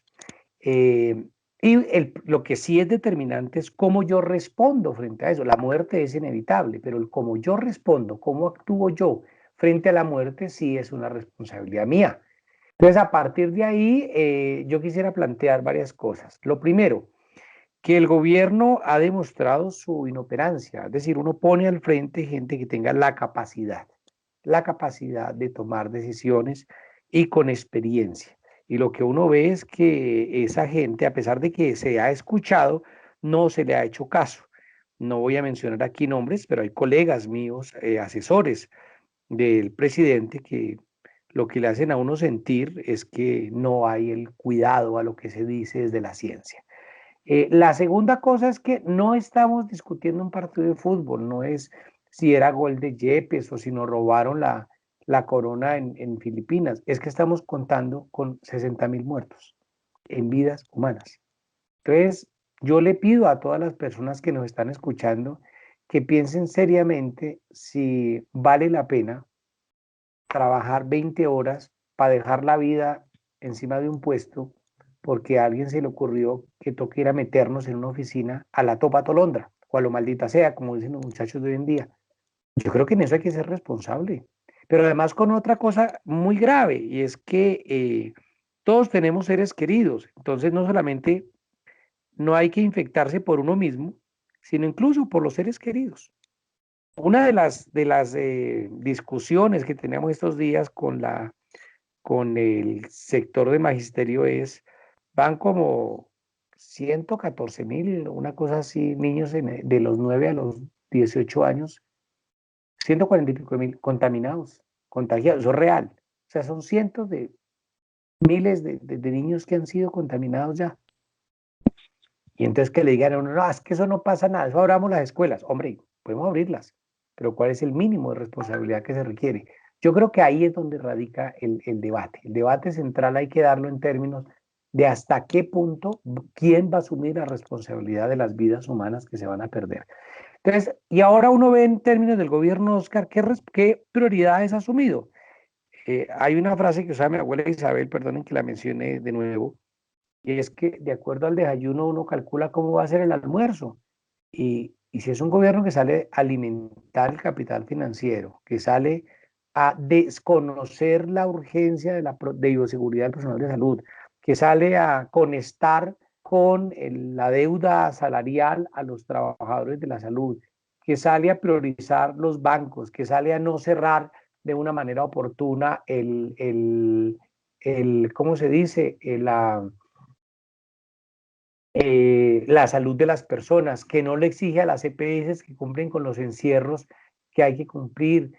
Si toda esta cosa se sigue dando, pues uno dice, hombre, de verdad, por ejemplo, ¿cuánto le vale al país un programa de televisión con presidente a bordo y qué beneficio ha representado? Pues hay países que han manejado la pandemia de otra manera. ¿Cuánto le vale al país tener unas EPS? Mire, yo sé que la gente tiene derecho políticamente a hacer lo que quiera. La gente tiene derecho a ser uribista y creer que Alejandro Gaviria es la alternativa, todo lo que quiera. Pero uno tiene que ser responsable. Es decir, si yo voté por Uribe, pues no me puedo quejar de las EPS porque el senador ponente fue él. Entonces me parece que uno no puede apoyar una política y decir, no, es que yo no, hombre, si usted votó por esa política hay un paquete y ese paquete implica cosas, implica responsabilidades. Entonces yo lo que le veo ahí, inicialmente, por ejemplo, un intento, no logrado ya afortunadamente, de que los psiquiatras, los ginecobstetras y los pediatras, como no eran primera línea, no recibieran la vacuna. Pero a ver, los psiquiatras, ginecobstetras y pediatras trabajan en hospitales donde están en contacto con otras personas y con pacientes también. Entonces, si no los protegemos, ¿qué hacemos? Pero además hubo un afán de, no, alguien salió a decir, no, a los viejos no los vacunemos. Hay gente que va a decir, no, a los venezolanos no los vacunemos. Pero además de los venezolanos no es que los vacunemos porque Maduro sí o no. No, es que o se vacuna todo el mundo o no estamos protegidos todos del todo. Entendamos eso como un riesgo real. Entonces, el problema central yo creo que tiene que ver con la política general. ¿Cómo se han manejado las vacunas? ¿Cómo se ha manejado la deuda social? ¿Cómo se ha manejado la cuarentena? Es que miles de personas que han perdido sus seres queridos les han vulnerado su derecho a despedirse del ser querido. Les han incinerado el cadáver y entregado Pero uno ve el entierro del ministro de Defensa y no había ni siquiera las mínimas medidas de seguridad. Hombre, yo no estoy diciendo que no duela, sí, pues, por supuesto tiene unos deudos, pero ¿por qué no hay democracia? O sea, ¿por qué no todos somos iguales ante la ley? Y eso no es castrochavismo, eso que estoy planteando es una cosa absolutamente elemental. Pero además de eso, nos encontramos con una política del manejo de la cárcel. Acuérdense de la pandemia, cuando hubo un conato de escape de la cárcel modelo, Y lo que dice medicina legal, cuidado, no soy yo, es que a la gente la mataron a boquejarro, a la gente la fusilaron, y eso no hay ninguna investigación en el país. Yo creo que hay cosas que uno dice, hombre, están tramitando una reforma tributaria para colocarle IVA a los alimentos de la canasta familiar. A ver, en mitad de una pandemia, no me digan, hombre, aquí bastaría con que los ricos pagaran lo que tienen que pagar. Y el problema grave está en que los ricos evaden impuestos, y ustedes de impuestos saben. Cuando alguien me decía a mí la responsabilidad social empresarial, yo le decía, yo no creo en esa vaina. Yo creo que las empresas tienen 4 deberes. 1, no alimentar el conflicto, porque el conflicto aquí ha pagado plata para alimentar la guerra. Y eso está comprobado, y la Comisión de la Verdad tiene todos los estudios que ustedes quieran, demostrando que eso que digo no es mentira. 2, pagar salarios justos. 3, pagar impuestos. Y 4, no contaminar el medio ambiente. Eso es lo que tienen que hacer las empresas. No es hacer la escuelita en Bosa, donde yo me crié. Y sí, claro, una escuelita puede ser muy bonita y muchas gracias, señores del almacén tal o de la cadena de producción tal, pero es que eso no es lo que necesita el país. El país necesita es que usted pague impuestos, porque usted pagando impuestos le va a contribuir mucho más que haciendo una escuelita para lavar la cara y lavarse las manos de la responsabilidad impositiva que tiene. Entonces yo creo que el debate es que estamos frente a un modelo que, para resumirlo, Oscar, es o somos solidarios entre nosotros. Por ejemplo, a mí me partía el alma ver familias muy pobres en Ciudad Bolívar a la que fueron a darle alimentos y decir, no, a mí no me da alimentos, que yo tengo un poquito, dele a la vecina más abajo que no tiene un solo grano de arroz. O sea, siendo solidarios y ambos igual de jodidos. Ese es un modelo. O el modelo de la pelea despiadada, despiadado a ver quién llega a la UCI, despiadado a ver quién atienden primero, despiadado a ver quién se queda con la primer vacuna, despiadado a ver quién consigue el contrato y le hace zancadilla al otro. Entonces son 2 modelos lo que hay. Uno es un modelo, una competencia despiadada, vulgar y brutal por quedarse con los recursos. Y la otra es una propuesta solidaria. Bueno, si ustedes me preguntan, yo creo que lo que ha planteado el señor Duque hasta ahora es un modelo de despiadada competencia por los recursos. Y eso a mí no me parece decente, no me parece compatible con la democracia, ni con un capitalismo social, ni con la constitución política de Colombia. Bueno, voy a leer una pregunta que me llegó acá y después de leer esa pregunta, por favor no la contesta y después ya le damos la palabra a la compañera Dora Costanza. La pregunta es la siguiente. ¿Es viable poder llegar a la inmunidad de rebaño con este esquema de vacunación? A ver, hay 2 cosas. La primera, el último estudio que yo leí sobre inmunidad de rebaño, por supuesto, uno no alcanza, imagínense, a leer todos los informes de virología, de epidemiología y políticos y de análisis, es muy complicado. Pero el último dato que yo revisé, que fue hace como unos 15 días, hablaban de que para lograr la inmunidad de rebaño se requiere que hayan sido contagiados o vacunados el 76% de la población. Mal contados en Colombia, estamos hablando de 35 millones de personas.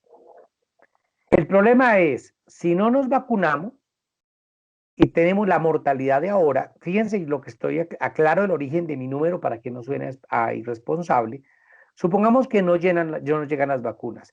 Para lograr una inmunidad de rebaño vía contagios, tendríamos que poner 954,000 muertos más o menos. O sea, 1 millón de colombianos para lograr la inmunidad de rebaño. Yo creo que eso no es lo que soñamos ni lo que queremos las personas en Colombia. Ahora, la vacuna, sí, pero hay que vacunar rápido. Lo que pasa es que hay una responsabilidad que hay que asumir. Al paso que vamos es muy complejo que se cumplan con las cuotas de vacunación. La última que yo vi citada por el Ministerio de Salud en la web de ellos, hablaban de una vacunación de 330,000 personas, pues es muy complicado porque llegaron 50,000 nomás. Entonces, es muy triste. ¿Y qué es lo que preocupa de todo esto? Es que se pueda conseguir la inmunidad. ¿Por qué necesitamos la inmunidad además? Porque la inmunidad de rebaño nos permite que los niños, las mujeres embarazadas, los pacientes crónicos de ciertas enfermedades, los inmunocomprometidos, pues puedan vivir, porque ellos no se va a vacunar. No hay estudios de vacunas hechos en menores de edad. No hay estudios de vacunas hechos en mujeres embarazadas. Fíjense lo delicado. Entonces, si nos vacunamos todos y ya conseguimos rápidamente la inmunidad rebaño, pero los que quieren ser mamás, las que quieren ser mamás o los que quieren ser papás, ojo, porque eso depende de que la sociedad como un todo se vacune, sobre todo para prevenir la aparición de nuevas cepas. Entonces, urge hacer la vacunación. Eso frente a la inmunidad de rebaño. Y ahora la compañera Dora Costanza, que había pedido la palabra. Gracias, doctor. Buenas tardes para todos. La pregunta son dos preguntas. La primera, usted tocó un tema que en mi caso, y creo que en muchos hogares colombianos, es el tema de los niños y los adolescentes para entrar a sus nuevas jornadas que son virtuales y presenciales. Entonces yo le quería preguntar pues que si esas labores que se han hecho de restricción y de toda esa parte de seguridad, pues están bien establecidas para que podamos enviar a nuestros hijos al colegio, porque sí he notado que ellos ya están muy aburridos, tensionados por el tema del encierro. Y el segundo frente o la pregunta es, como su merced bien lo está exponiendo, los sectores económicos se han visto muy afectados por la pandemia. Y si bien es cierto, la DIAN es una de las entidades que tiene una fuerte intervención en la economía del país. Y dependemos de las empresas y las personas naturales que hacen la economía en el país. Entonces, yo le quería preguntar frente a eso, ¿qué más puede hacer la entidad y el país frente a esta economía que se ha visto sesgada por una pandemia? Y con eso lo digo porque también lo veo, empresarios que sacrifican, han pagado sus impuestos, han pagado sus sanciones, porque ahorita, como usted bien lo sabe, el gobierno tiene que mirar cómo va a recaudar. Entonces, también me gustaría, desde su opinión de salud y la parte social que nos está también exponiendo, cómo la DIAN puede y cómo el país en la parte financiera, Hacienda, puede ayudar a esta economía que se ha visto muy afectada. Gracias, doctor. Gracias, Dora Costanza. La primera cosa, y recogiendo algo que había mencionado el compañero Tulio, yo me muevo por los lados del Parkway, Palermo y La Soledad y Chapinero, Teusaquillo, esa es mi zona, digamos, de actividad. Y es triste ver gente estrato 4 sacando el trapo rojo. O sea, lo primero que hay que decir, doctora Constanza, es que hay una pobreza vergonzante en este país. Entonces, aquí hay gente que vivía echando la tarjeta de crédito, pero que tiene una nevera de esas no frost grandísima, pero que está desocupada. Y eso pasa. Entonces, es muy complicado. Perdónenme un segundo que tengo aquí un cable que resolver. Perdónenme un segundo, ya voy. Ya.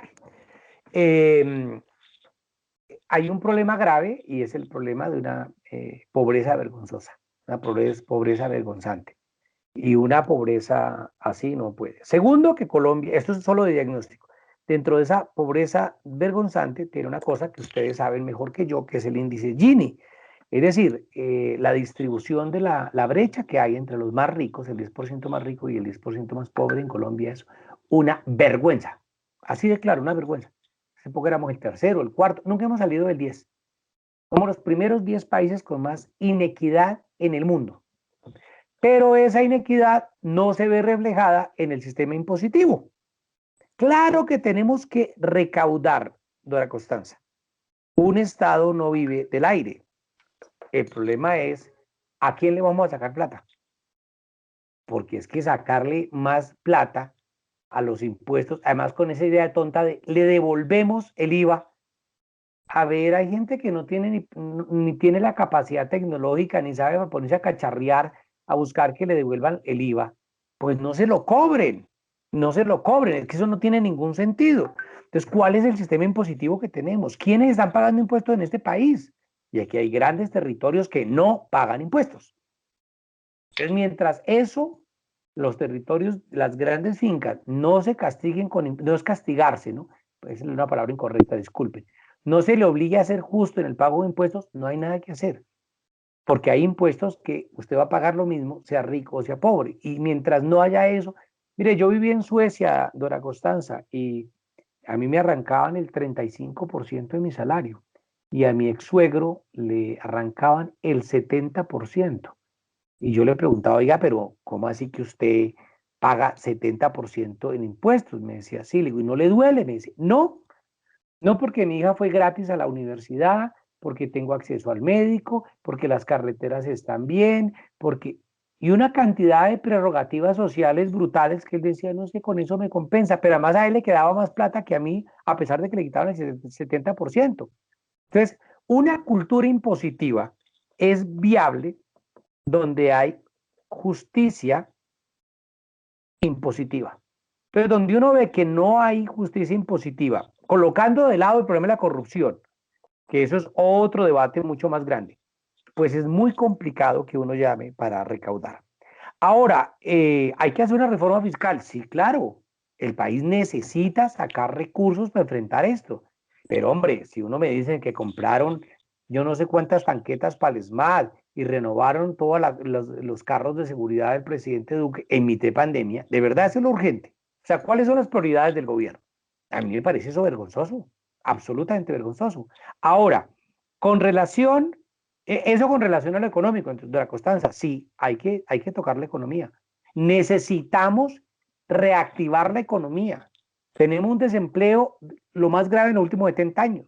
Necesitamos reactivar la economía. Esto no es capitalismo, esto es la economía en términos del sistema de intercambio de bienes y servicios y productos. Eso hay que salvarlo, porque de eso vivimos. Y hay economía en el capitalismo, en el socialismo, en el feudalismo, en el esclavismo, en todos los modos de producción hay economía. Ahora, ese mercado, el problema es, ¿está al servicio de quién? ¿Quién se beneficia con el mercado? Esa es la pregunta. Entonces, mientras eso no se resuelva, créanme que lo único que vamos a conseguir es estallidos sociales si se hace una tercera reforma tributaria, pero esta vez dirigido a la gente mucho más pobre y a la canasta básica. Es que eso es una vergüenza. Alguien mostraba en estos días con un salario mínimo cuántas canastas básicas de alimentos se pueden comprar en diferentes países, ¿no? De la región. En Panamá creo que 3, en Ecuador no me acuerdo si era 1 o 2, en Argentina. En Colombia no alcanza ni para media canasta básica. Realmente vergonzoso. Aquí hay que tocar ese problema. Y segundo, la grave pregunta sobre el regreso, Dora. Entonces, ¿a quién está cometiendo un error? Que es decirle a los profesores, profesor, usted evalúa su escuela y toma la decisión. Yo me he opuesto a eso. Entonces, en una reunión con FECODE yo les decía, hombre, pongamos de ejemplo que yo siempre pongo, Titiribí. Entonces, si uno tiene el hospital, la escuela de Titiribí, el colegio de Titiribí, no es que hay que volver a clases, bueno, que venga el secretario de salud de Titiribí y que él asuma la responsabilidad ética, administrativa, política y penal frente a un contagio, que él diga, bueno, pueden entrar 3 o 4. Claro que yo sé que la virtualidad es muy grave, pero los problemas de salud mental de los muchachos no han empezado con la pandemia, se han agravado, primero. Segundo, sí, los muchachos quieren socializar, pero a ver, uno no manda el niño para que se vaya a jugar. Tercero, ¿cuál es la disciplina social que tenemos? Esto no es China, solo por decir alguna cosa. Él se está levantando la mano para preguntar. Entonces, el problema grave es cómo garantizamos eso. Yo lo he dicho muy claro, que el director del hospital, a quien corresponda la autoridad de salud de ese escuela o colegio, vaya y haga una supervisión y diga, mira, aquí pueden entrar 10 niños o 20 niños y en tales horarios. Es que no podemos poner al magisterio a hacer eso. Es como cuando ustedes me piden en la DIAN que haga la declaración de renta. Yo contrato un contador, una contadora ya sabe de esa vaina. Pues lo mismo, uno no le dice para poner un puente, pues llama un ingeniero. Pues es que las tareas de salud pública las tiene que asumir el sistema de salud y ellos tienen que decir si sí o si no. Pero me parece profundamente irresponsable. Ahora, si hay un mínimo de garantías, bienvenido, volvamos a clase. Si no la hay, pues que no vuelvan a clase. Pero hombre, cuando uno tiene los datos de falta de agua potable en algunos colegios, de hacinamiento en algunos colegios, pues yo no creo que valga la pena ser irresponsable. ¿Por qué? Porque eso se mide en vidas humanas. Entonces yo digo es que el criterio tiene que ser técnico-científico y es el sector salud el que tenga que asumir. Esa es mi opinión, Dora Constanza, sobre la necesidad de reactivar la economía, en lo que estamos de acuerdo. El problema es a partir de quién. Y segundo, de la reactivación de la vida pedagógica, sí, pero que el costo no se mide en vidas humanas. Gracias, doctor. Continúa Elsa. Buenas tardes para todos. Doctor Víctor, buenas tardes. Buenas tardes. Una pregunta respecto a cepas que van a venir o que vienen, y, o sea, la vacuna que también va a haber, esa misma vacuna serviría para todas esas cepas que vendrían, digamos, a futuro. Esa misma vacuna sirve para digamos, no enfermarse por las que lleguen, por las cepas que lleguen. Yo aprovecho, Elsa, tu pregunta, tú no la has preguntado y déjame abusar de tu intervención para decir algunas cosas que creo que son importantes. La primera es que la vacuna, toda vacuna produce algún tipo de efecto colateral. Lo digo porque siento la necesidad médica de hacer algo de pedagogía. La gente dice, no, pero es que eso da fiebre y dolor. Yo me acuerdo de chiquito no le da, lo achuzaban o hace poco antes de irme para Birmania, que estuve allá como médico trabajando en frontera con China y frontera con Bangladesh, y me pusieron como 6 vacunas. Eso fue impresionante. Yo me sentía, le decía a la persona que me inyectó, le decía que era una sesión de acupuntura. Pues claro que uno le da fiebre, de dolor de cabeza. Toda vacuna produce algún tipo de efecto secundario. Ahora, prefiero tener dolor de cabeza un día o rasquiña o fiebre a tener COVID. Primera cosa. Segundo, las vacunas tienen diferentes modelos. Hay unos que vienen a través de la información de ADN, otras que vienen como en unas bolitas de grasa, otras que vienen en el ARN mensajero. Bueno, son diferentes técnicas, pero todas han probado que tienen una eficacia. ¿Para qué sirven? La vacuna no le garantiza a usted que no le dé COVID, le garantiza que no va a terminar en un hospital. Eso es lo bueno, disminuye 100% la hospitalización. Usted le da hay moquitos y gripa y dolor de cabeza, si al caso, si le pega el COVID, pero la vacuna lo que garantiza es que usted no vaya a tener la enfermedad y que termine en un hospital o peor aún, que termine muriendo por la enfermedad. Esa es una cosa. La tercera cosa es sobre las cepas. Las cepas son mutaciones del virus. Los virus cambian, mutan, no es tan difícil, tampoco es que sea de todos los días una cepa nueva, pero digamos que hay una cosa estructural que se mantiene. Frente a esa cosa estructural, en principio, por ejemplo, frente a la vacuna de Reino Unido, se dice, los estudios que yo he revisado, que la vacuna sería efectiva y seguiría protegiendo. Ahora, había una discusión que no he seguido, Elsa, no te voy a decir mentiras, pero que la vacuna en Sudáfrica podría ser resistente a algunas de las... Eso está abierto en la discusión. Que ahora hay otra cosa, hay vacunas que son temporales. Fíjense, la vacuna de la influenza en España, por ejemplo, cada año toca vacunar a los viejitos frente al virus, porque el virus de la influenza gira y muta y hay que crear una nueva vacuna. Lo ideal es generar una política social, una cultura de cuidarnos y el acceso lo más pronto. Entonces, hay preguntas, Elsa, que yo no me atrevo a responder de manera sí o no por simple respeto a ustedes, de decir cosas de las que no estoy 100% seguro o no tengo la información 100% segura, pero interesante es, que, primero, que tenemos efectos colaterales, sí, menos, algún dolorcito, alguna molestia, pero eso no es nada comparado con la protección que se da. Y segundo, que la mejor manera de evitar las mutaciones es haciendo una vacunación general masiva lo más pronto posible. Gracias, doctor. Sigue María Dulmay y se alista María del Pilar.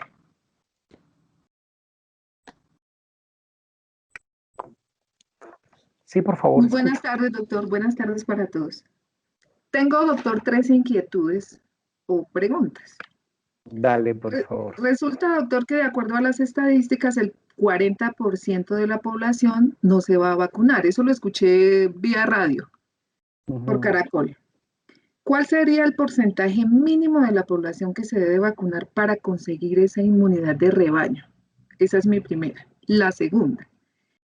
Personalmente tengo una preocupación o una inquietud muy grande por la segunda dosis. Yo quiero entender lo siguiente. Se habla que llegaron 50.000 vacunas, doctor, al país, ¿cierto? Yo quiero saber, ¿esas 50.000 son 50.000 dosis simples?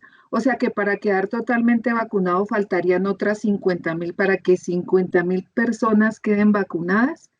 Y si el país sí garantiza, que si no estoy mal lo que he escuchado y lo que se ha aplicado en otros países, a los 21 días, dependiendo del laboratorio, le deben colocar esa segunda dosis. Digamos, si a mí me vacunasen, es un ejemplo porque no estoy dentro de las primeras etapas. Si a mí me vacunasen el 20 de febrero, aproximadamente comenzando a mediados de marzo, me garantizarían la segunda dosis para quedar protegido. ¿Y qué pasaría, doctor, si se pasan los 21 días o ese tiempo que tienen estimado para que la vacuna sea realmente efectiva y que la persona quede protegida? Tercera cosa, la responsabilidad de los laboratorios. Eh, en estos mensajes de WhatsApp que no debemos creer en ellos, pero que sí nos causan curiosidad y también dependiendo de quién los envía.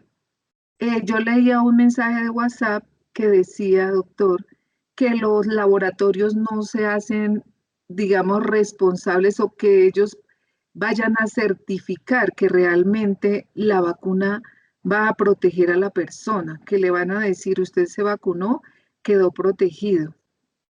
Si se habla, doctor, que su efectividad, creo que la máxima es el 95%. Si esto es real, ¿por qué no certificarlo? Gracias, doctor, muy amable. Bueno, María, preguntas muy interesantes todas. La primera, pues sí, hay un 40% de personas que dicen yo no me vacuno y es que tiene que ver con nuestra cultura política, ¿no? Entonces, queremos una vacuna ya la tenemos lista. No, es muy rápido, eso yo no confío en ella. Entonces, me hace acordar, ya sé que no es el ejemplo, María, de un amigo que me decía, es que el gobierno nos quiere encerrados. Y entonces que queremos salir a la calle cuando flexibilizaron las medidas. Entonces, si ve, el gobierno nos quiere exponer para que nos muramos. No les gusta nada, ¿no? Yo creo que aquí hay un reto grande, María, y es el problema pedagógico, que ha hecho mucho daño el desapego por la ciencia. Yo soy médico, pero mucho antes de ser médico, siempre he creído en la modernidad, yo he creído en la ciencia, he creído en el desarrollo científico y tecnológico. Eso me coloca en unos debates y en unas posturas muy complicadas, María, porque aquí defender la ciencia parece que uno estuviera defendiendo las grandes transnacionales. No, yo creo en la aspirina, pues no quiere decir que yo sea accionista de Bayer o que esté de acuerdo con las pilatunas que hace Bayer, ¿no? Pero la aspirina funciona bien. En un país, María, donde todo el mundo formula, con esto no voy a alargar mi respuesta, pero ni estoy evadiendo la pregunta. Estábamos en una vez, una salida de campo que tuvimos hace como año y medio, y yo iba con gripe, y íbamos en un carro como 6 personas, todos me formularon, todos, tómese tal cosa, hasta que les digo, oiga, ¿ustedes no se acuerdan que yo soy médico? ¡Ay, cierto! Pero en este país todo el mundo formula menos los médicos. Entonces, cuando uno formula, no es que eso no cree, pero además en donde creemos que el pelo de la Biblia, del Salmo, no sé qué nos cura, y creemos que el ajo nos va a curar. Hombre, yo creo que hay que ser responsables. Y parte de esa pelea, María, a la que te invito, es a que ayudamos a hacer pedagogía. Yo no sé si ustedes han visto en su vida un niño con polio. Bueno, Nigeria tiene el 50% de casos de polio en el mundo. Y allá hay gente que dice que la vacuna es la vacuna y el microchip. La vacuna nos va a hacer tontos. La vacuna, a ver, por favor, nos va a alterar el DNA, nos va a alterar la genética. Yo no sé si la gente ve mucha televisión o muchas películas de ciencia ficción, pero es imposible.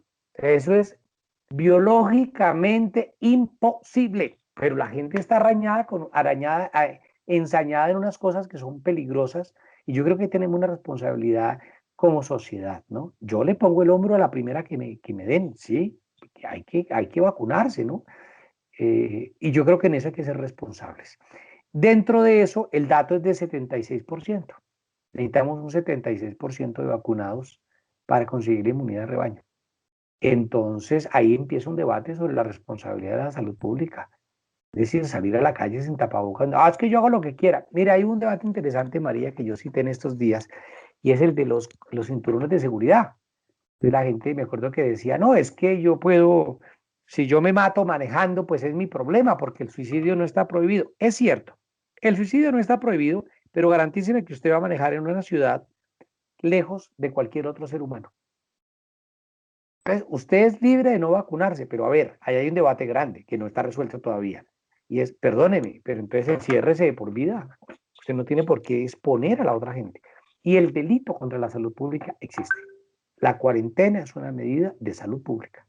Y aquí la salud me parece que el gobierno no ha sido lo responsable con ese delito de la salud pública. Entonces lo que hay que hacer es una gran pedagogía que nos permita que la gente entienda de qué se trata.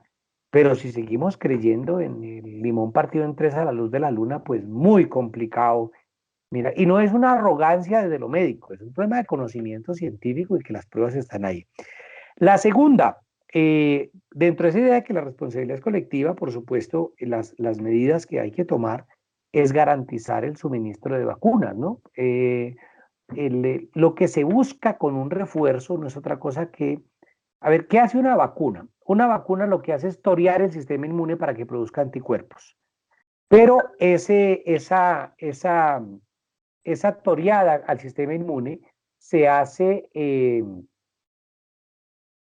produciendo una reacción del organismo sin producir la enfermedad. Lo que uno quiere es torear el organismo para que el organismo responda, pero sin enfermarlo. Eso hace que varias vacunas tengan refuerzo. Acuérdense que a uno le aplican un poco de vacunas y para los 6, 7 años, yo no me acuerdo el esquema de vacunación, tiene que ir uno a ponerse el refuerzo. La fiebre amarilla, por ejemplo, dura cada 10 años y le toca uno ponerse el refuerzo.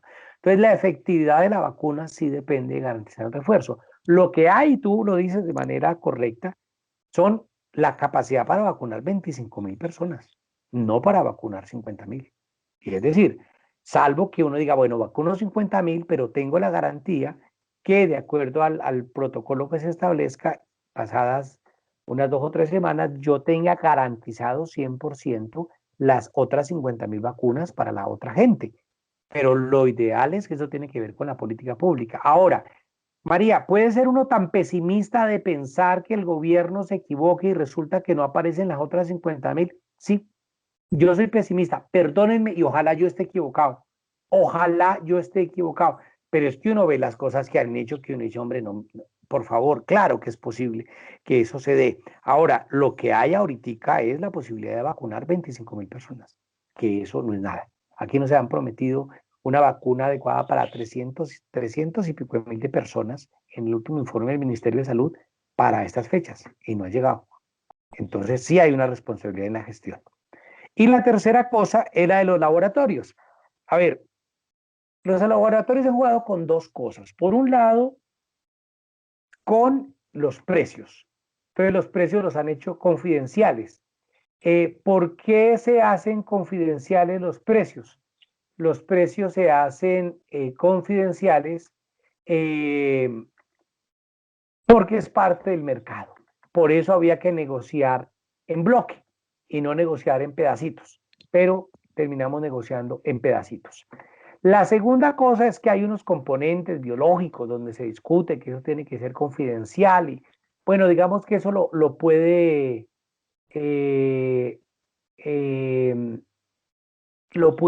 se puede entender de alguna manera, pero los precios y las fechas de entrega tampoco ha sido transparente. Entonces uno ve que ni ha habido transparencia en las fechas de entrega, ni ha habido transparencia en los precios.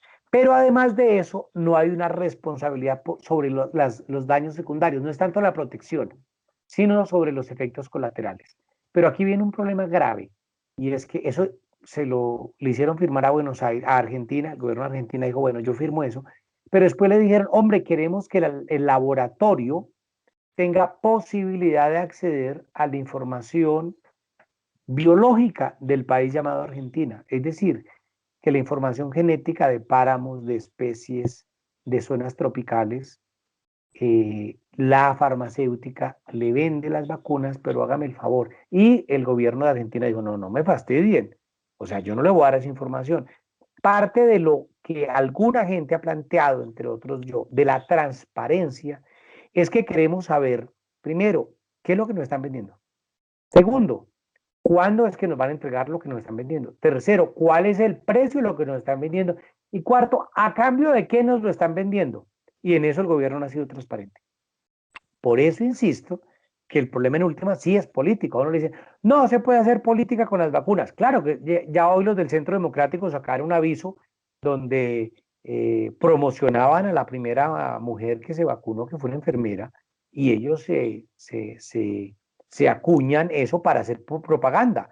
Entonces, a ver, la crítica política es parte del espacio político. La polis es el debate político. Entonces, no es politiquería, pero yo como ciudadano tengo derecho a que el Estado me diga qué está haciendo con mi plata y dónde están firmando los contratos. Se llama transparencia. Y lo que no, lo contrario, se llama corrupción. Entonces, yo quiero transparencia en que nos digan qué están firmando, a qué precio, para cuándo y qué estamos dando de más para que nos den las vacunas. Entonces, la complejidad, María, es bastante grande. Le doy la palabra a María del Pilar. Creo que es la persona que sigue.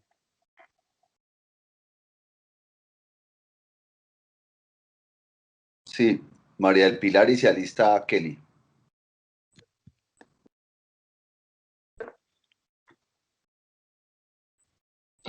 Muchísimas gracias, doctor Víctor. Y primero que todo agradecerle porque nos ha aclarado muchísimas cosas que teníamos dudas. Al igual que muchos compañeros, pues uno únicamente lo que ve en correos y esas cosas. Yo personalmente soy una persona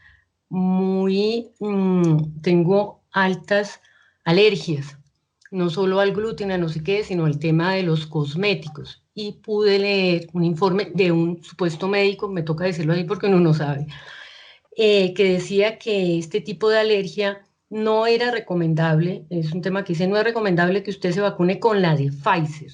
Entonces, mi primera pregunta es, si efectivamente puedo tener esa duda o qué médico o ir donde un alergólogo o si eso está comprobado o simplemente, sí, como usted era tan alérgica, entonces sácate punta. Bueno, algo le ocurrió. Ese es, digamos, el único miedo para el momento de vacunarme. Estoy de acuerdo con usted en que tenemos que hacer de los que por lo menos sí nos vacunamos. Mi segunda pregunta está relacionada también con el tema de la segunda dosis. Si llega a pasar en este país, como decía mi papá, este hermoso país del Sagrado Corazón, que por alguna casualidad esas segundas dosis, como decía la anterior compañera María, que no hubo de la de Pfizer, entonces le tocó de la de Moderna o de la Sputnik o de la XYZ, médicamente, ¿qué puede pasarle al cuerpo con algunos componentes que de pronto no sean los mismos que la primera vacuna? Aunque es obvio que lo que hacen es inocularle a uno un poquitico de la enfermedad para que el cuerpo tenga sus propias defensas, pero esta tendría diferentes cosas. Si algún laboratorio ha estudiado algo o en qué nos puede usted ilustrar, doctor Víctor, y muchas gracias. A ver, ¿qué puedo yo decir? Voy a ser absolutamente responsable, María del Pilar. Creo que transmitiría esa pregunta a tu alergólogo o alergóloga. Me parece profundamente irresponsable, sin conocer los detalles clínicos, referirme al tema. Con algunos amigos infectólogos con los que he hablado, me dicen que sí, que hay ciertos tipos de alergias que hay que valorar para aplicar o no las vacunas. También hay la discusión de los pacientes inmunocomprometidos, los pacientes con cáncer, los pacientes con VIH, los pacientes diabéticos. Ahí hay unos debates abiertos. Yo no conozco los datos, María del Pilar, y me parecería profundamente irresponsable decir cosas sobre las cuales no estoy seguro. Me parece que eso sería grosero. Entonces, prefiero reconocer mis limitaciones y con todo respeto te digo, como diría por ahí cierta persona, la siguiente pregunta.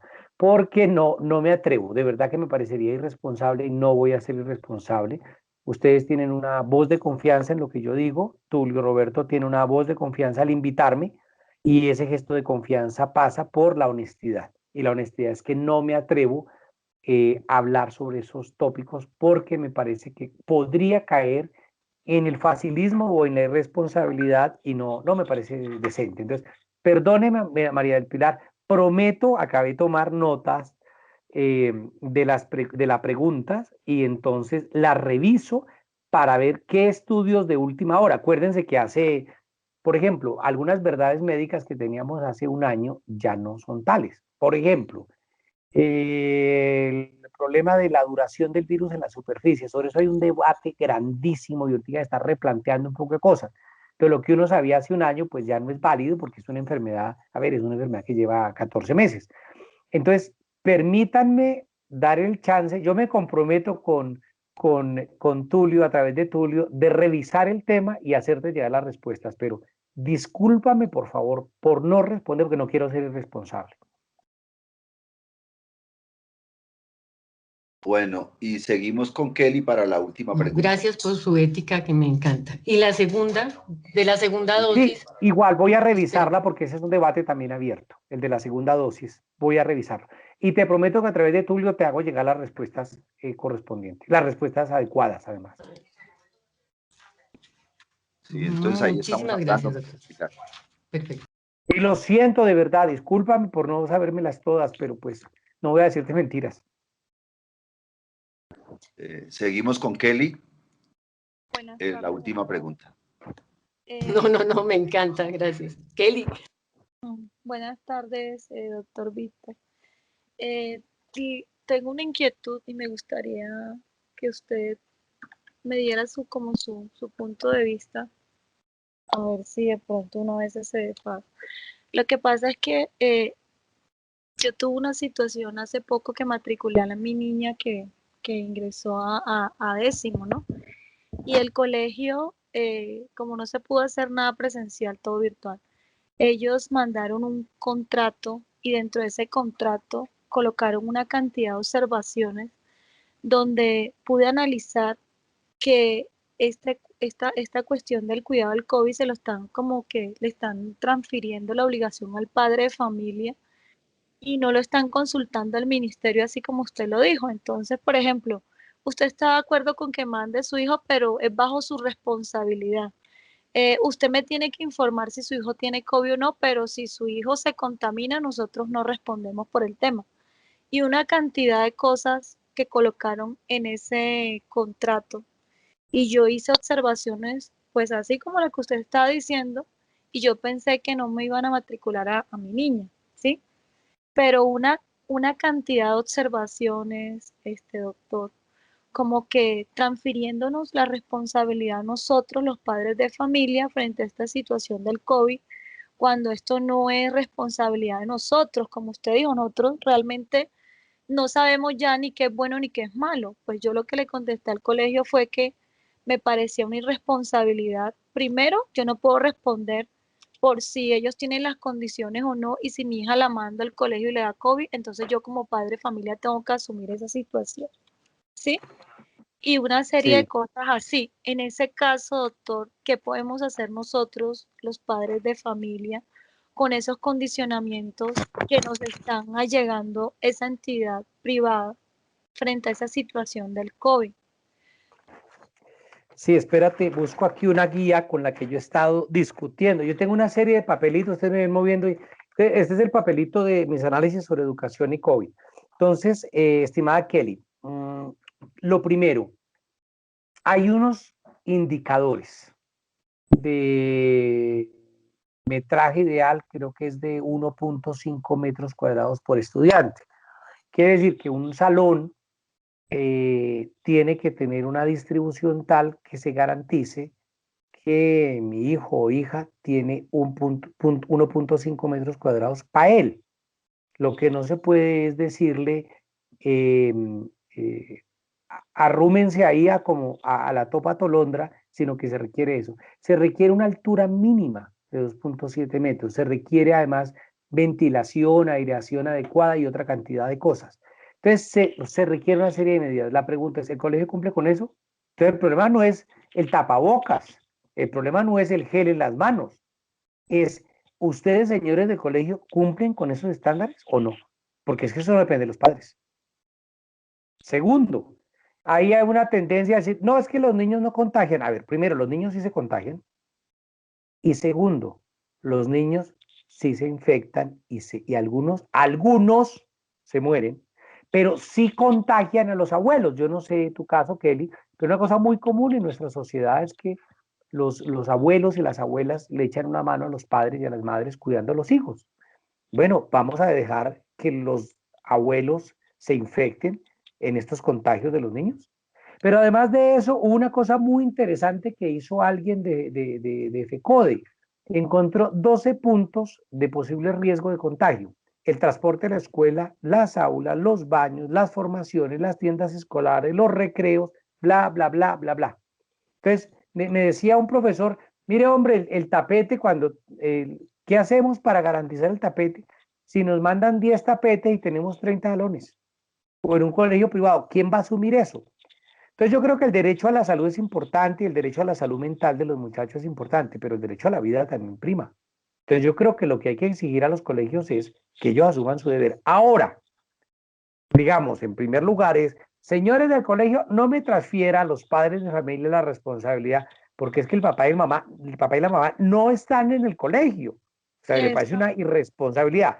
Y la segunda cosa, tampoco dejaría que sean los profesores, sino que esa campaña solitaria en la que yo vengo es tratar de convencer a FECODE y a las secretarías de salud de que sean los médicos, los responsables de salud de cada municipio, los que asuman ese que den el visto bueno, que vaya un médico y diga aquí pueden entrar 30, 40 o 50, pero con el mismo criterio con que yo me tomo un medicamento y me lo formule el médico, no me digan que el cáncer me lo va a tratar el señor de la farmacia, ni que la persona, con todo respeto lo digo, el albañil va a decidir qué concreto se usa para construir un edificio de 30 pisos. Entonces, con esa misma seriedad, yo espero que sea alguien de la Secretaría de Salud que diga, sí, los estándares internacionales los cumple este colegio y autorizo que entren 30 niños o 20 niños o 50 niños. Pero dejar eso por un problema grave además, Kelly, las presiones de los políticos para volver a la educación son brutales. Yo estoy de acuerdo con que hay que volver, pero garantíceme un mínimo de condiciones. Si esas mínimas de condiciones no están garantizadas, yo no iría al colegio. Profesor, y yo es mi opinión personal. Yo no le firmé, yo le dije ministerio, no sé qué. Entonces por ahí me hicieron una observación, yo le dije, pues si usted no me matricula a mi hija, pues yo demando al colegio, porque usted no puede decir que la vida de mi hija está en mis manos. No, yo opino que ya no puedo ir al colegio, pero usted a mí no me ponga a firmar ni esto, ni esto, ni esto, porque yo no estoy de acuerdo con nada de eso. Y ahí pero tengo además hay otra cosa, es que tu hija tiene derecho a la educación, que es un derecho fundamental. Bueno, de manera virtual, pues como sea, pero si hay una responsabilidad, pues, date cuenta, Kelly, con esto redondeo, termino y le doy la palabra a Tulio. Fíjate cómo somos una sociedad irresponsable, donde no, que respondan los papás, no, échele la culpa al del aseo, échele la culpa al vigilante, hombre, perdóneme, pero eso es heredado de una cultura política donde nadie responde. Se perdieron 208 vacunas, nadie responde. Baupés le dan como 10, 12 vacunas, gasta más llevándola que lo que valen las vacunas, nadie responde. Amazonas no aparece en el plan de vacunación, nadie responde. Hacen un show en Sincelejo y lo repiten para que esta vez salga el alcalde y nadie responde. Vacunas cuidadas con tanques de guerra, nadie responde. Abandono de la gente y nadie responde. Cercos epidemiológicos que no existen y que las EPS no cumplen su deber y nadie responde. Entonces a mí me parece profundamente grave que se decidan días sin IVA para incentivar el mercado y con eso hay aglomeraciones, falta de una política seria en Navidad y pagamos una segunda ola muy grande con números de muertos en enero, pero aquí nadie responde. Entonces, a mí sí, perdónenme, pero el presidente Duque tiene una responsabilidad. Y si no, pues que no sea presidente. Si ustedes llegan a una sala de cirugía y yo estoy de turno, yo no les puedo decir, hombre, me quedé dormido, es que yo no fui a esa clase, es que yo hago lo que puedo. No, usted no es para hacer lo que puede. Usted tiene que hacer lo que debe hacer.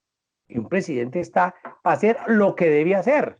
Y la planeación en la política pública, la redistribución de la riqueza, la solidaridad en términos de pandemia es un deber del Estado, no es una obra de caridad. Entonces me parece que no podemos confundir el deber del Estado con una ONG caritativa.